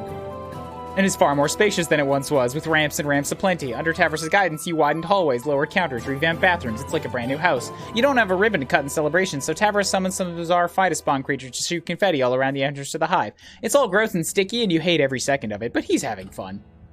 Yeah. After that, he spends a little while exploring the hive. He wheels himself through each block, awed by the ease of which he can navigate the space. By the time he returns to his respite block, his grin is radiant. You take it he likes the new place. Oh, yes! This pad is now genuinely frigid. It makes me feel more confident, like the whole world is my bivalve jewel container. What? Oyster. Like I could say to Briscoe, fuck you, I won't do what you tell me, biatch. Say it. See what happens. Yeah, it meant I just want her to just come in right now. Okay, I won't say that probably, but I could.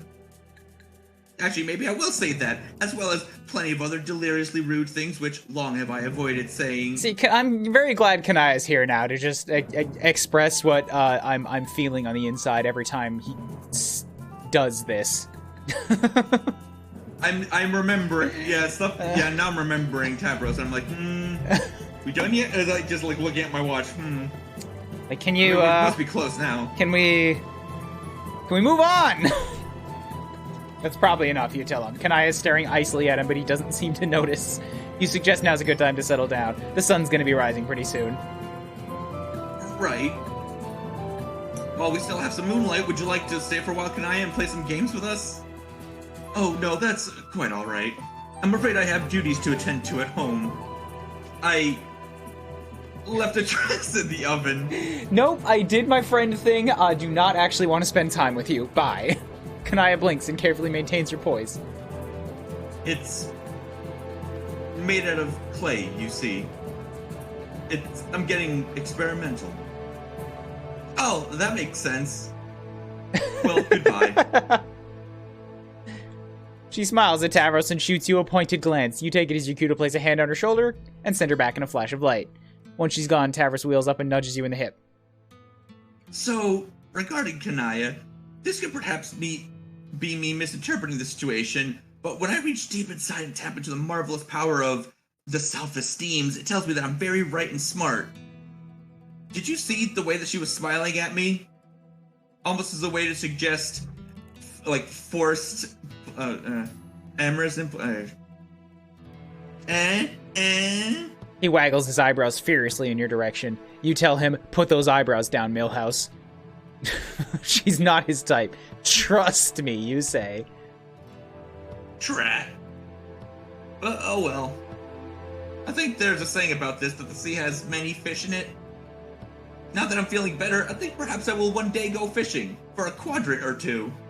It's a start. It's going to take some time for this kid to figure out what genuine self-esteem is like. But just like the Prospidian clouds part to reveal a brilliant sky in blue, you think Tavros is on the verge of seeing the sun. The moon? The metaphor would work better on Earth. He can be more than he is, and he doesn't need to change to do it. When he offers you a smile, there's a spark of compassion behind it that tells you he's already worth the world. All he ever needed was someone to believe in him. And money. He also needed money. Yeah. Oh, would you like to perhaps celebratorily play a round or two of Fidget Spawn with me? I am feeling much more prepared to enjoy a game, and perhaps think that this time I will proceed to crush you with my incredible might as a Fidget Spawn breeder. Except, I mean that in a nice way, like that of a friendly challenge. If you'll accept. The word friend in that sentence was all you needed to hear, and you zap on the fuck out of there. Oh. Disgusting. It's like Yu-Gi-Oh with like the 3D hologram stuff, except it's not holograms. You're just throwing like monster eggs on the floor. What is the grass thingy behind him? Is he an indoor boy? He's got a wheelchair, so yeah, probably.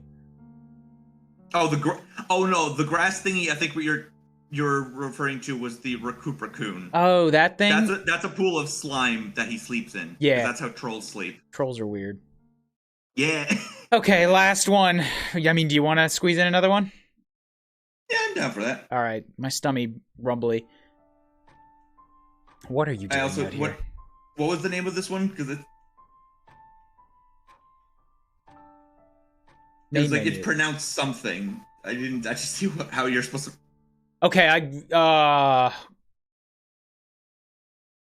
good. Okay, no, I just looked at the main menu and I thought it said cum roll. And look, I've been watching a lot of Game Grumps. God damn it. It is pronounced Aradia. Okay. Okay. I mean, that's how I pronounced it. When you said it, I was really thinking. I've always said Aradia, so I'm really glad that I didn't. Well, I'm glad I called you out to go back on the Game Grumps. Don't bruh at me. I got tickets to see their live show next year. Because I'm finally in a city where they show up. Ah! Portland? Tokyo, fuck off. No. What are you doing here? What are you doing on this awful planet? You walk and you don't stop, and you don't stop, and you don't stop coming, and you don't stop coming. You don't stop coming, you don't stop coming, you don't stop coming. Alright. You're making the path behind you very gross. You walk until the moons are high in the sky, and the lights from the city all but fade away. Do you think you have what it takes for another round? I don't know if you do. You think you have? I unpaused my own feed and I don't know if started looping the audio. Okay. You walk until you can't think about anything but walking anymore. Then you zap. Zap, zap, zap, zap, zap, zap, zap, zap, zap with an 8, zap with a 4, zap with people's quirks. Who cares? You just want out of here. What's happening to you? What are these thoughts? What are these half-remembered truths? Why do all your new friends seem so fresh but so familiar? You were lost inside yourself for what simultaneously feels like both a moment and an eternity. A moment of eternity, almost. You stop walking and lay down. The grass feels cool on the back of your head and your eyes. The back of your eyes? You stop walking and lay down. The grass feels cool on the back of your head and your eyes feel so heavy. You're a little close. Oh, Jesus Christ! Inches away from your face is someone bent over you and staring unblinkingly into your eyes. In a single panicked motion, you do a youthful sideways roll and spring to your feet. This doesn't seem to startle her at all. She doesn't move from her precariously balanced squat. She's just looking at you, observing you. Is she waiting for you to do something? After exactly 21 seconds of staring directly at you, she offers an entirely too-toothy smile. Part of you suspects she just remembered that's what you do in these situations. I forgot everything about her, except that she's mostly a robot for most of the story. Not in this timeline, it seems, but who knows? But I don't remember anything about how she behaves. She examines you with an obvious curiosity. She is a little weird, but I don't remember much. Oh, yeah, but that doesn't exactly set her apart from others, now does it? When your only descriptor is a little weird. Well, let's find out what she's like then. Not the worst decision. To nap among the remains of the deceased. Right, she's got a thing for dead people. Or for the dead. Yeah, wonder why. What? With a sarcastic motion that suggests looking literally everywhere around you, she draws your attention to what appears to be some sort of dig site. You seem to have fallen asleep on a pile of bones. Her shirt is emblazoned with a dark red Aries symbol. Oh cool, another Zodiac kid. You must have said Aries out loud because she immediately corrects you. It's pronounced Aradia. That makes sense. Although you've just met, you cannot fathom her name being pronounced any other way. Yeah. I'm getting a little pukey for some reason. Your new potential friend Aradia is looking at you, looking a little, what is the polite and charming way of saying, rough around the edges. I don't think that's why I misread it. No hate against GG, but I don't think that's why I misread it. What? I'm confused. Oh. I'm gonna move on, rather than continue to be confused. Her clothes are a bit shabby, but maybe that's just normal wear and tear when you've been hanging around in the dirt all day. What is she doing out here in the dirt anyway? I come out here to dig up bones. Oh, like, archaeology? Oh, yes, that too. Bones are an important part of the life cycle. You often hear about the beauty of life, but I find that death is just as important and fascinating. The finality of death has a beauty to it. Whoops. Yeah, the music. That's... You're not. No. No, it's not. It is. Fucking... It is. It definitely fucking is. Why does she have a megalomania? Oh shit.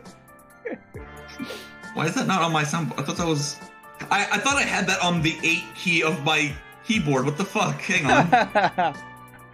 Where the fuck was it? It is lo-fi Megalovania. It's lo-fi Why does Aradia have it? That's supposed to be Vriska's tune. That's so good. That's so good. I love this. I'm glad Megalovania is even in this at all.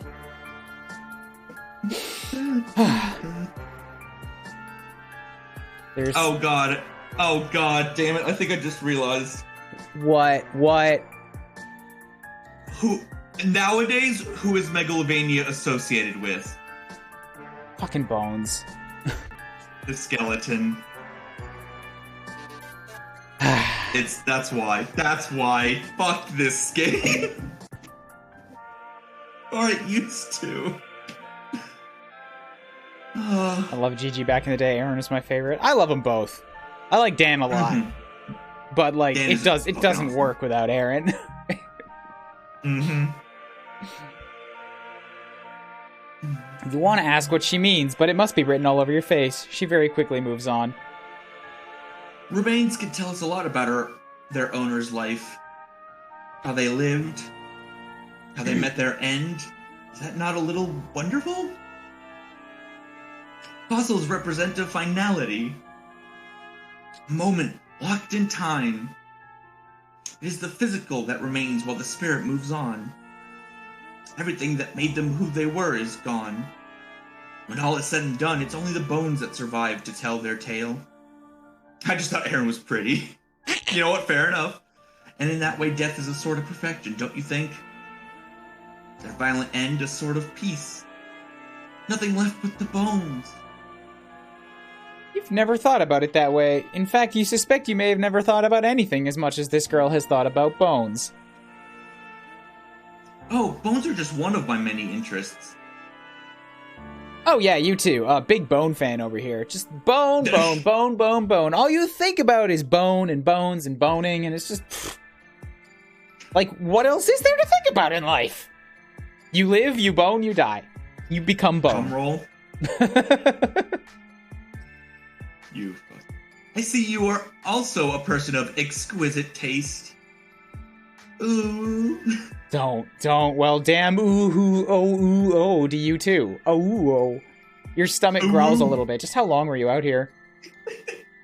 I discovered your body several hours ago. I thought you might be dead, so I was watching you to confirm my suspicions. She was watching what she thought was a dead body. For several hours. Yes.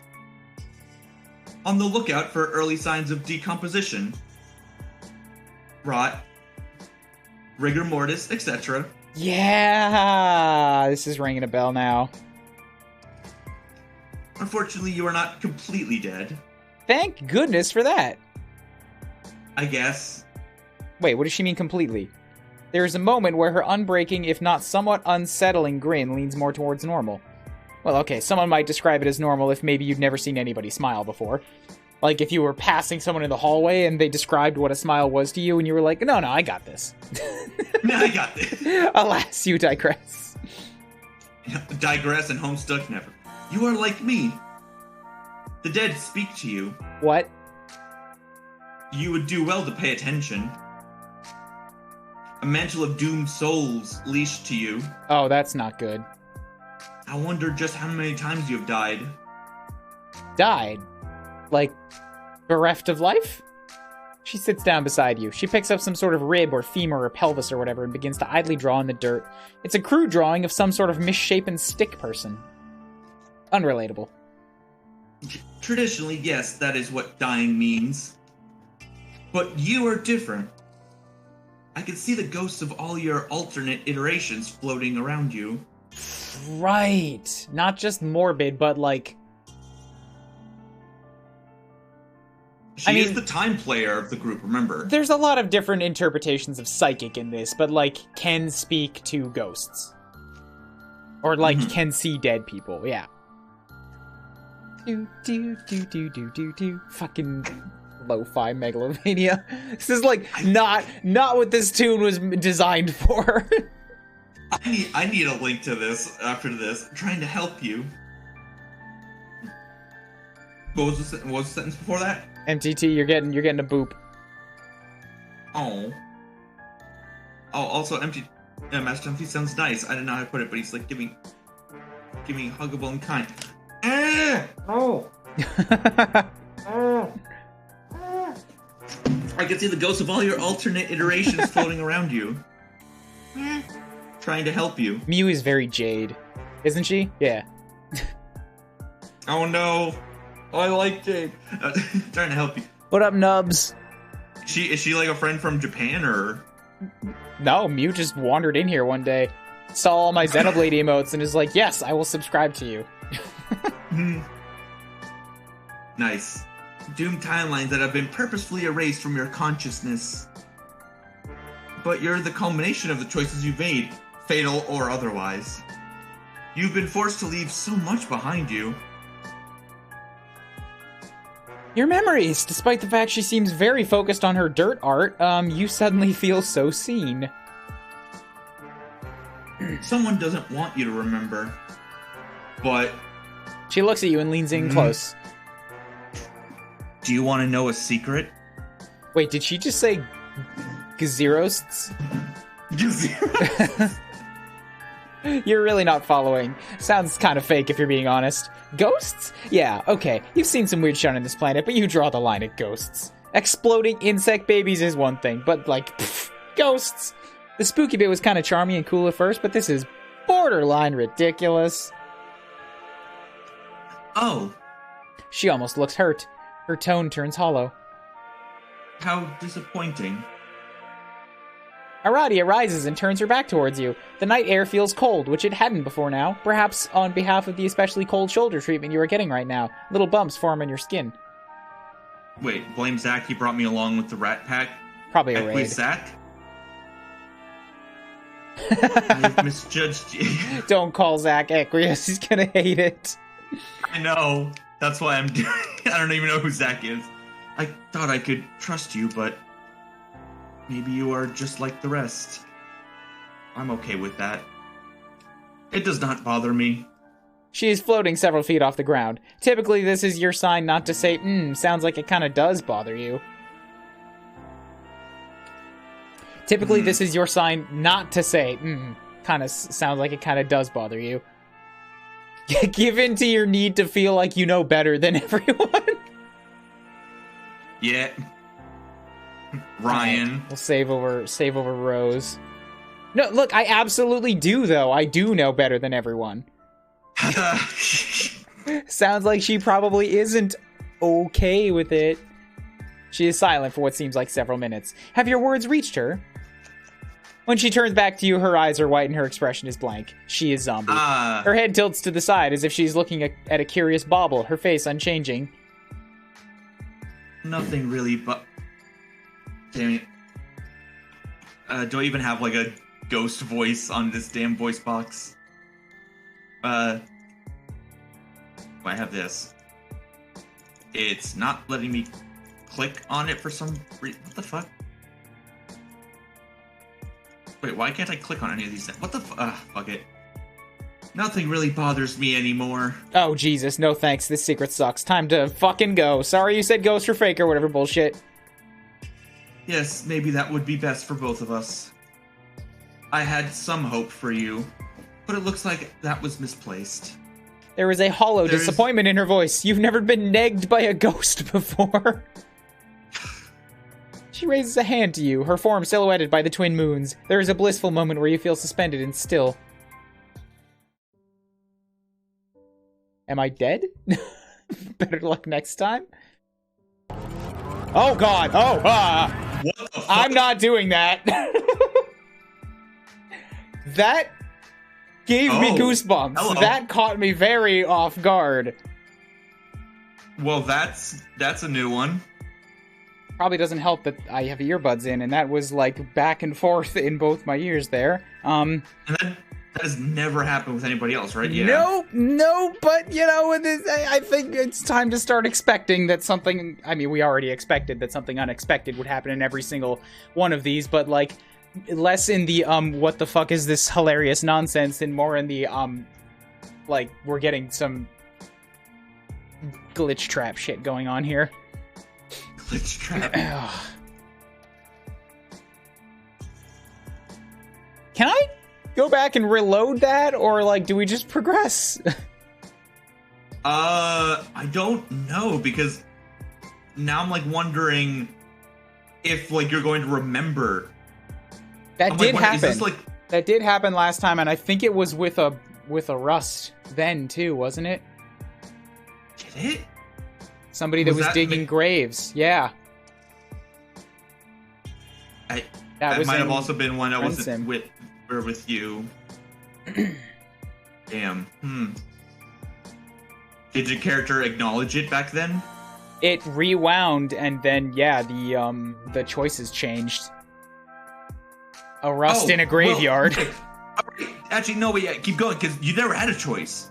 The only thing you said was... No, I did have a choice, yeah. You could give in and think you know better. That turned her into a ghost. I wonder if now you have a choice to not, like, say... You mean the first quote-unquote choice that was not a choice? Yeah. Yeah, maybe that's a choice now. Maybe. You do a youthful sideways roll. This does not seem to startle her. Is she waiting for you to do something? 21 seconds. Part of you suspects she just remembered what you do in these situations. She examines you with an obvious curiosity. Not the worst. Not the worst. Sarcastic motion. Look everywhere. You said Ares. Radia. It's pronounced... I'm just clicking through it until I see something. I know, but I'm still gonna do that. Cannot fathom her name being pronounced any other way. Rough around the edges. Bit shabby. Hanging out in the dirt. I come out here... Oh yes, that bones are an important. The finality. I want to ask what she means. Must be written all over your face. Remains can how they lit. How met. Possible. A moment is physically everything when all is said, and in that violent and nothing left. Never thought about it that way. Oh, bones. Big bone fan. I see you are. Ooh. How long are you out here? I discovered. I thought you. Several hours. Yes. On the lookout for rot rigor. Unfortunately, completely dead. I guess. Passing, describing a smile. You are like me. The dead speak. You would do a mantle of. I wonder. Bereft of life. Traditionally, but you, I can see, trying to doom timelines have been preferred, but your culmination, you've been forced to leave. Someone does, but do you want to know a secret? Yeah. Did she just say ghost was the only option I had the first time? Now you've never wanted to know more in your entire life. This one. Huh? Do you not see bottom right of it? Oh. Pick this one, please. I did not see that one because it doesn't exactly pump out very much. Yeah, but it... Jesus. It's like she's like telling you, it's like, maybe don't fuck with me not again. Peering between the text boxes here. Stop influencing our choices. It's, no. I'm starting to think that the attribution of megalovania to this may have been a little more intentional. You have to admit, you were a little fascinated by this line of inquiry. You don your signature cool person facade. Let me pop the collar here. Oh, God. Tell her that there is nothing in this godforsaken universe that'll keep you from hearing that secret. You throw in that you're gonna die if you don't find out immediately. Smooth as butter, baby. You don't know how relieved I am to hear that. The way she speaks has shifted slightly. It sounds fuller, livelier. That's good? Oh, she's already... Huh. Oh, yes, I have been alive for some time now. All according to plan. When she says the word time, her eyebrows lift a little, as if cueing you in on a joke she seems to think you are completely familiar with. You give it a polite chuckle. What a character. Hey, remember a couple weeks ago when I wore a red shirt with a gear on it? Look familiar? Did you wear butterfly wings too? She beams, and there is a moment you forget that she was talking about ghosts and secrets. They can't find us here. We have made them very mad. They can't find us here. Them? We've made? You don't ask for clarification on very. You're feeling pretty confident about that one. Did she make a Doom timeline just so that you could talk to her without being spied on? Quite potentially. Time players. Time players that aren't Dave kind of have some strange machinations, you know? Yeah. Looks at self. This is not the first time. This is not the first. time. Fucking eyebrows. Stop it. Stop it immediately. No. This is not the first time. Time shenanigans. We have met. Though it is hard to say how long has passed since then. Time passes differently out here. If she doesn't do finger guns at some point, I'm gonna be sad. Oh god, please do finger guns. Hey, apropos of nothing, and far be it from you to comment on someone's appearance, but why does she look so much older? Why is she wearing the magic teen pajamas like John in them? How does she manage to do her makeup so well and not just brush her hair at all? You know, with curls, the issue might actually be overbrushing. You don't want to brag, but you happen to have an encyclopedic knowledge of hair care products. Has she considered switching to a sulfate-free shampoo? God, you wish you had hair. Wow, you ask a lot of questions, but I guess that's natural. She's making me uncomfortable. Yeah.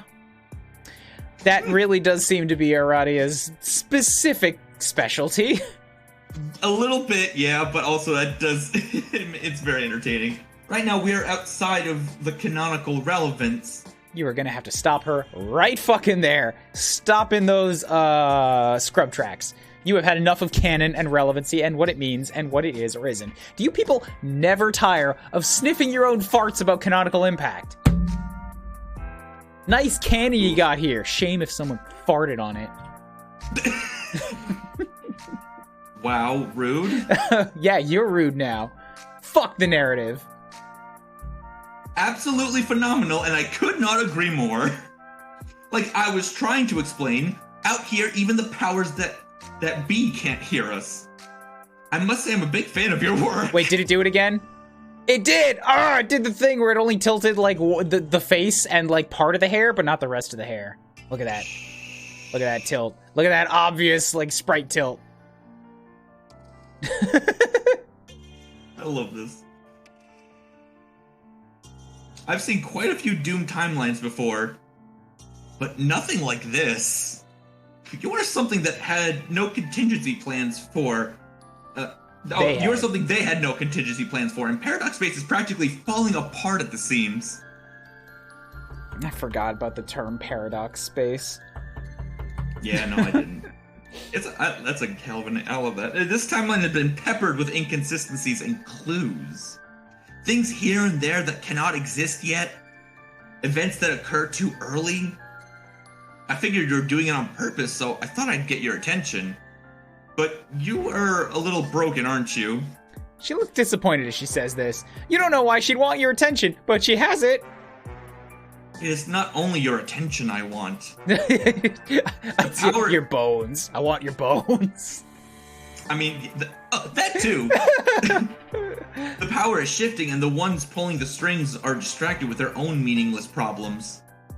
You really can't remember anything, can you? You should get yakitori after stream. No reason, it just sounds good, and I miss Japan. Yakitori?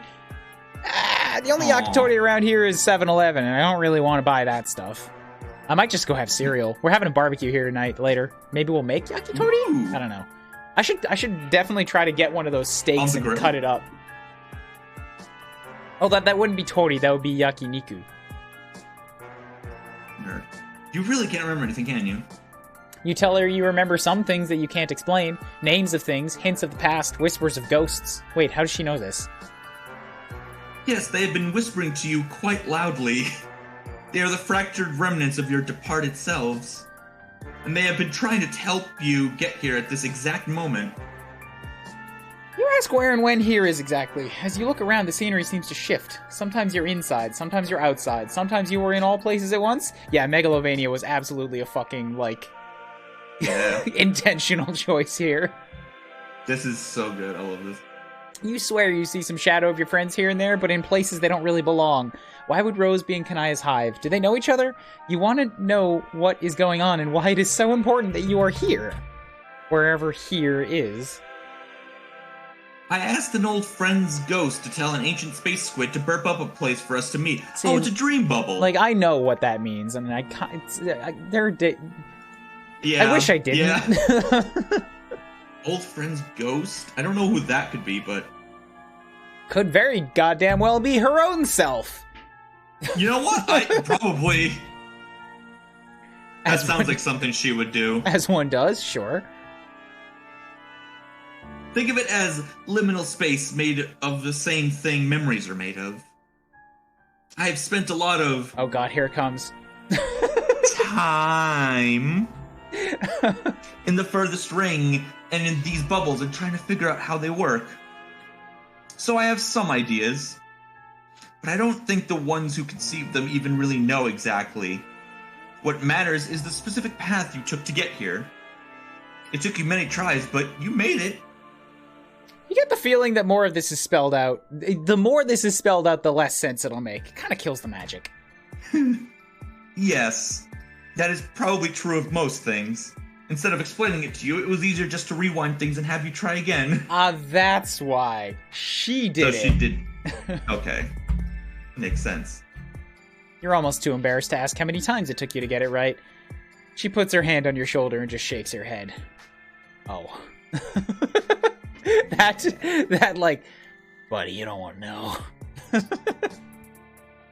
There's a reason I had to put a fucking disclaimer on that choice. The important thing is you made it. I tried so many things to get you here. Has every other troll talk just been an attempt to get me here? Or is this just Maybe. like summarizing, yo, you found about 18 different ways to fuck up. Like, just talk to the person. Like, right here. Maybe. One time I pretended to be a ghost. She affects a spooky tone, sort of waving her fingers around. Ooh. Since accidentally entering the medium, your particular class and aspect combination have given you knowledge and foresight you shouldn't have. Wait, what? Your particular class and aspect? Wait, what is our class and aspect? No, I don't have that. But here, where the connection to every version of yourself is strongest, we can do a little housekeeping. I'm scared. She reaches her hand out to yours. Oh fuck, is this it? You're finally making a friend, and all it took was an infinite number of tries! You take her hand and she smiles at you, and then everything goes off the shits. What does it even mean? Something flies into you. Oh fuck, was that a ghost? God. You can see them. Oh fuck, it has your face. But it has a hoodie. There are so many of them. One by one, they slam into you. The entirety of their lives and each of their deaths play out before you in real time. Oh, this is previous stuff. Hi, this is Friend Sim. Where's Lonk? Show me Lonk. There was the troll. There's the clowns. There's the screaming. Joyride. Game overs. Game overs. Game overs. Game overs. Thrown out. Oh god, one of them you shot yourself. I forgot about that one. Show me Lonk. Oh, the sausages. Fucking clowns. Clocked. The grave per L! Hi, L! Oh, 3 L's. It sounds bad when you put it like that, but... L plus ratio. The big, the spider girl, you don't have a phone, game over. Write my number. There was a Lonk! No, that wasn't a Lonk. That wasn't a Lonk, it was a different... the crazy cat lady! Crazy cat! I don't remember a lot of these, but then again, it's been a while since you played it, and I wasn't around for all of them. Wrestler girl, another spider girl. Was that the artist girl? I think so. Lonk! Ah! Oh my god! That was the fucking fan-in version. Yay! There's so many things here that I'm just like, what the fuck?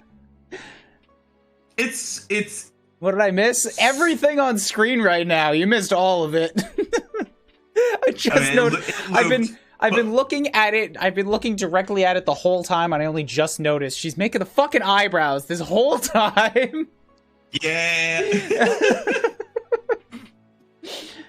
Those eyebrows will not keep happening, Ryan. One by one, they slam into you. The entirety of their lives and each of their deaths play out before you. Aradia clutches your hand and begins to laugh in a way that makes you think this maybe wasn't a great idea.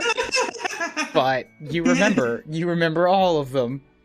As the last doomed version of yourself is absorbed into your body, you collapse out of both physical and mental exhaustion. You are back in the dirt, back in the bone pile. You just sort of turn over and lay there for a second. Holy fuck, I think she's insinuating that every single one of the everything until now has been her. Trying.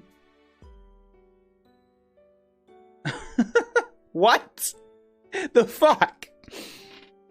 Wait, what do you mean? Every like, one of the all what? of Friend Sim was Aradia trying to get me here too. No, I don't think so. I think it's more so that she noticed that you were going around doing this, so then eventually she started following you around. Ah, maybe. But then she realized that you don't remember all of your past selves, so she's just bringing them all here, so now you remember them all. Quite because potentially. she's a time player, and also she's insane. This is becoming real Homestuck now. Fucking goddamn it. I didn't sign up for this. What do you mean you didn't see? As the last Doom version of yourself is absorbed into your body, you collapse out of both physical and mental exhaustion. You're back in the dirt, back in the bone pile. You turn over and lay there a second. Oh my god, Malik, Tizius, Boulder. Oh, Little Diamond, Zebra. Okay, maybe not that guy. But there's still a gap. Why are you here? You look down at the hoodie Malik gave you. Didn't Karket's friend say nobody here has used this symbol for a long time? So it was in the past. I'm afraid I don't know exactly. My abilities have allowed me to tidy up your timelines that have happened in a sort of tentative canon. You roll your eyes. She ignores you and continues. Yeah, tentative canon is a really strange phrase to say. So, whatever happened to you outside the narrative is beyond my capacity as a guide of the deceased. But I know a way we could find out. It is why I brought you here to give you back your memories. God, you miss just fucking around about hot dogs. Game! Yeah. Game! This feels unfair. Homestuck! These guys have fucking predicted that I, in this stream, would say, man, I miss just fucking around. It just always fucking knows. It always fucking knows. It's not fair. They shouldn't be able to read my mind like this. Ugh.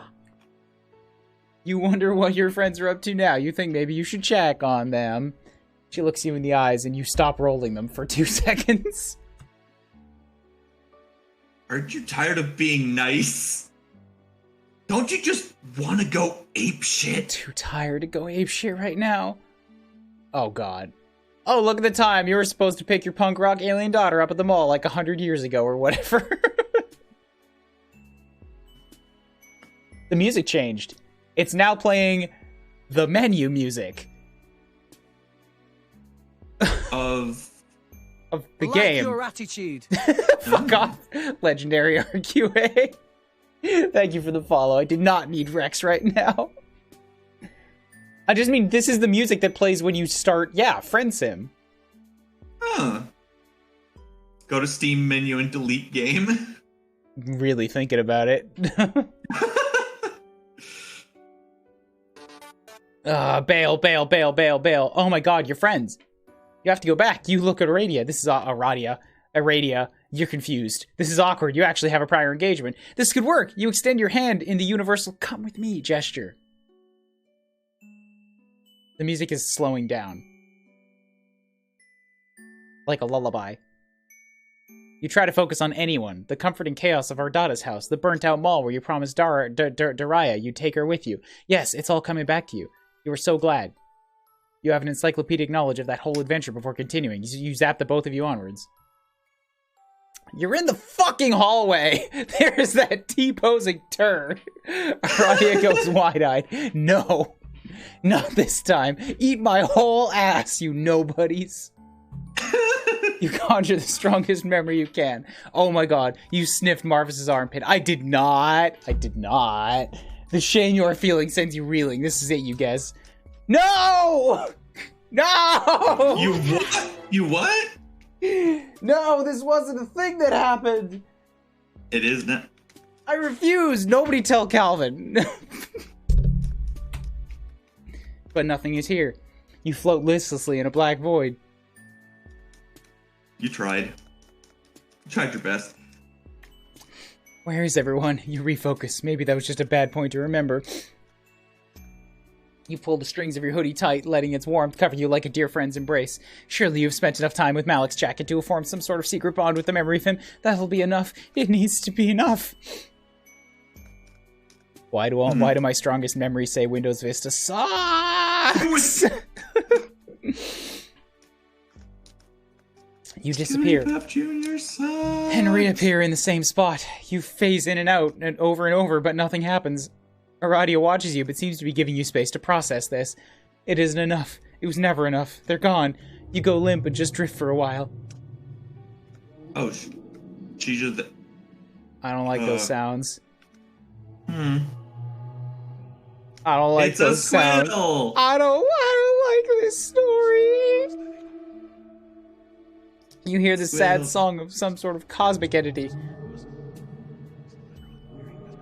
Its low tones reverberate your entire body, filling you with a sorrow you didn't know you were capable of feeling. An impossibly long tendril appears from the void and slowly makes its way towards you. It gently wraps itself around you. You don't even bother to question it at this point. Wow. On a scale of 1 to 10, how shaken is your faith? I really thought those whispers were you fucking with me. And then they kept going while you talked. Oh no, yeah, no, that's the game. Why aren't they here, Audio? Where is everything? I don't know. But I'm here. Do you just want to vibe out with this space monster for a little while? No, please, I want to go home. I think this is your home now. No. I kind of do. No.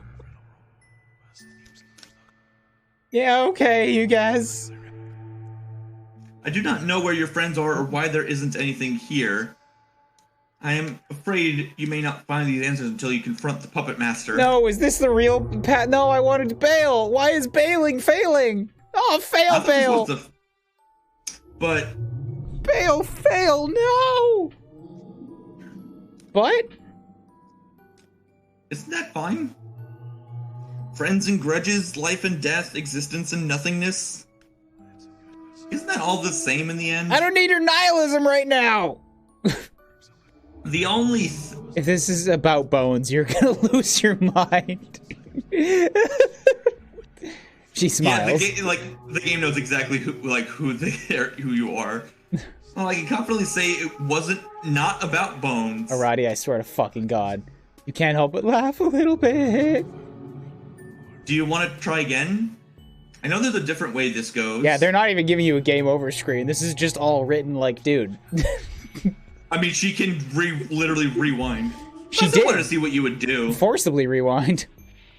You won't remember anything. Not even our friend here. You think about it a little bit. The tentacle sort of paps you on the face.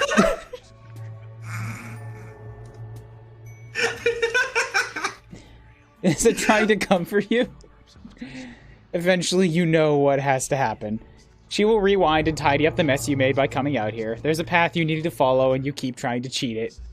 What the hell is happening? Zach, how long have you been lurking? Because I don't know how much of this I can succinctly explain. Absolutely none of it, probably. All straight. Oh, good. Then I don't have to explain anything. So let me tell you about Homestuck. This is the most let me tell you about Homestuck fucking path this entire fucking game. God damn it. Ryan in a blanket? Let me off this ride! Ryan, are you hiding a blankie? Wait, are you? Hang on. Oh my god, you are! I just saw the stream. Oh my god, Ryan, you goof. I love it. Look, this is why I'm glad I'm friends with you, man. You asked her to let you sit here a bit longer. You don't want to forget just yet. I'm okay. Fucking crying, man. Save us, please. I'm trying my best. Okay. Okay. There's the game over screen. That's a good fucking picture. Just her looking at you like, okay. Okay. If you want. Please stop with the rewind sounds. I'm so not ready for them ever. Wait. Wait, that didn't take me back to the last choice. This is still unfurling even more. You have to admit you're a little fascinated by this line of inquiry. You found your signature. Oh, no, this is right after that very first choice. Smooth as butter, baby. Toss that blankie You don't know how off relieved I am to hear that. Toss that blankie off your shoulders. You don't need a security blanket. You're a goddamn grown-up boy or girl. Livelier. That's good? Whoosh. Yeah, she does the bigger thing. Sometime. Her eyebrows lift a little. Yeah, okay, so the eyebrows went up on the first time. They even called it out. Made them very mad. First time, wiggle, wiggle, wiggle. Time, wiggle, wiggle. She managed to do her makeup. Wiggle, wiggle, wiggle. Wish you had hair. Gonna have to stop her. Wow, rude. Yeah, you're rude. Fuck the narrative. Big fan of your work. Nothing like this. Timeline cannot exist yet. Figure you're doing on purpose. Looks kind of disappointed. Blah, blah. Tell her. Ask her where this is exactly. Wherever here is. Spend a lot of time. Wiggle, wiggle. Get the feeling. That is probably you're almost two. Puts a hand on your... tried so many. Effects spooky tone. Stacked down the in the medium. You do a little housekeeping. Fuck is it? Everything goes off the rails. All of the ghosts! Roll your eyes. Aren't you tired of being nice? Don't you want to go ape shit? Let's go ape shit. What kind of timelines is how much are we willing to rewind? You want to see this whole place break apart. You think about it a little bit. You've been gone for so long, you can go back whenever you want, right? You gotta focus on the friends of the here and now. You know what? Yeah, let's trash the place. You stand up and kick over a small pile of bone. No, my bones! Oh, oops, sorry. She kneels down next to Carnage and just stares for a little bit. Shit, she looks completely devastated. It is actually kind of hard to watch. You turn away. Aw, biscuits. This is no way to canonize a friendship with a time god. What were you thinking? Way to fuck it up. Oh, you're just too damn good at kicking over small piles of shit. Curse these powerful legs. Marvis wouldn't do something like this. That guy was cool as hell. Was he?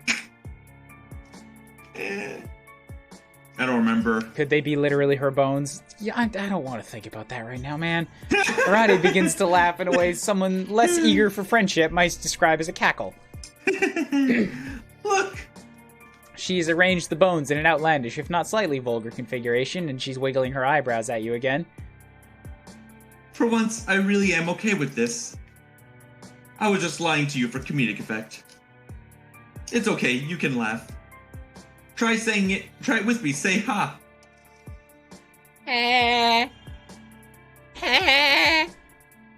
Now say it again.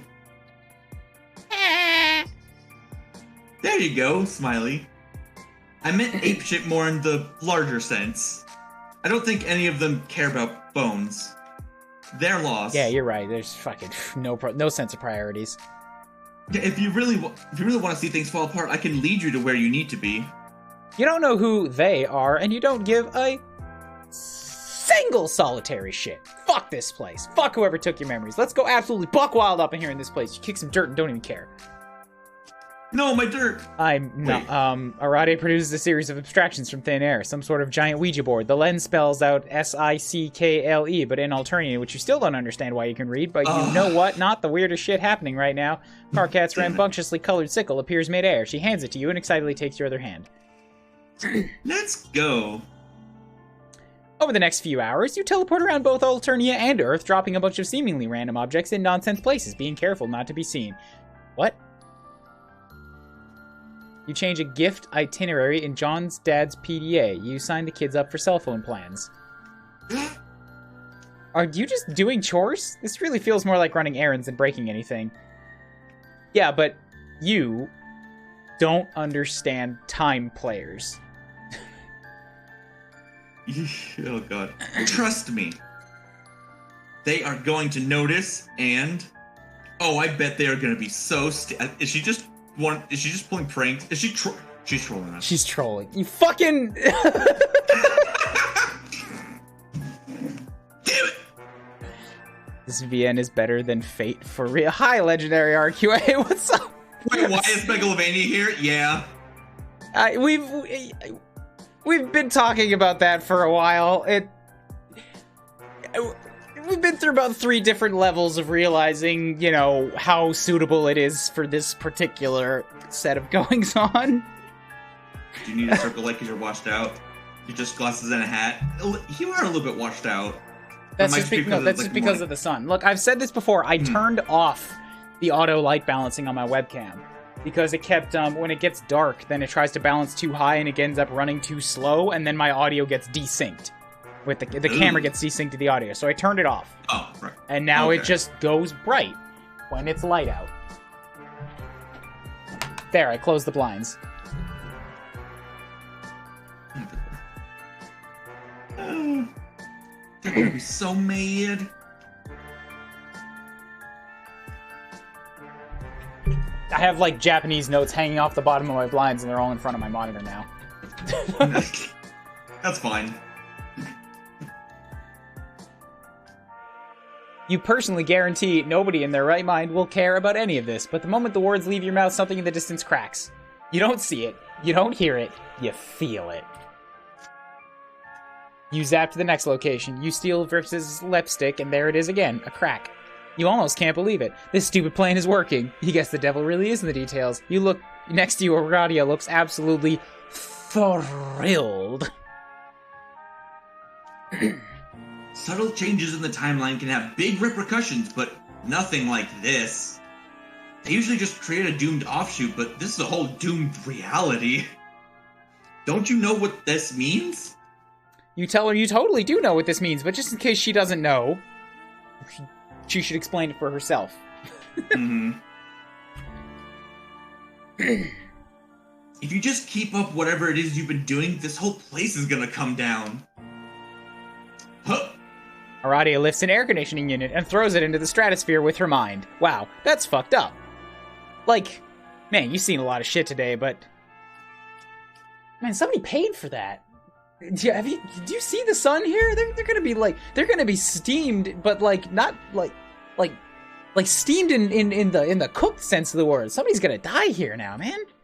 Not anymore. Not anymore, because the air conditioner is gonna cool the sun. Aradia, you don't know how human air conditioners work, do you? That's just science.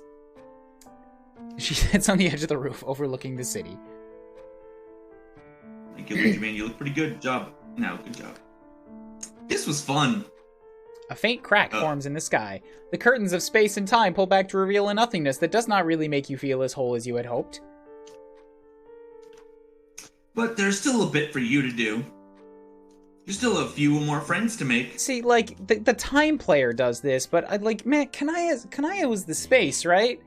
How come the space player didn't fuck shit up like this? I guess we do have another... No, wait, there is no other space. That's it. To be fair, I think it's because it's the, what is it? Like, space is kind of more about building stuff up, and time is about tearing stuff down, basically. That's why they're paired opposite each other. That's it? You put a crack in reality and then just go back to spending time with some teens? Yeah. What's your body count? The whole universe now. We've just set everything up to implode. Thanos is crying. Aren't you sort of a team? Aren't you also sort of a team? You explained that it was never very clear, actually. Well, the answers you want are at the end of your path. The only way to find them is to get them to come to you. And they will. It will all make sense then. You lie. It never makes sense. We only see more connections that we're like, fucking how does it work? But it never makes sense. What's with the wings? Yeah, she's a god tier. That's what was with... Fix my sentence. You wish that were true. You sit next to her, your legs dangling over the edge of the molding. Before your eyes, the crack in the sky appears to be sewn shut, almost as quickly as it appeared. She was right. Something is happening. The two of you sit in each other's company for what feels like both a moment and an eternity. I don't like this story. Yes. Ah! Good ending. Well, We've been guess going. now we don't have to worry about Canon. We've gone on for what? We've been going for 4 hours, man, and I don't know about you, but I am not ready to deal with the next two pieces of shit that are up in the list. You.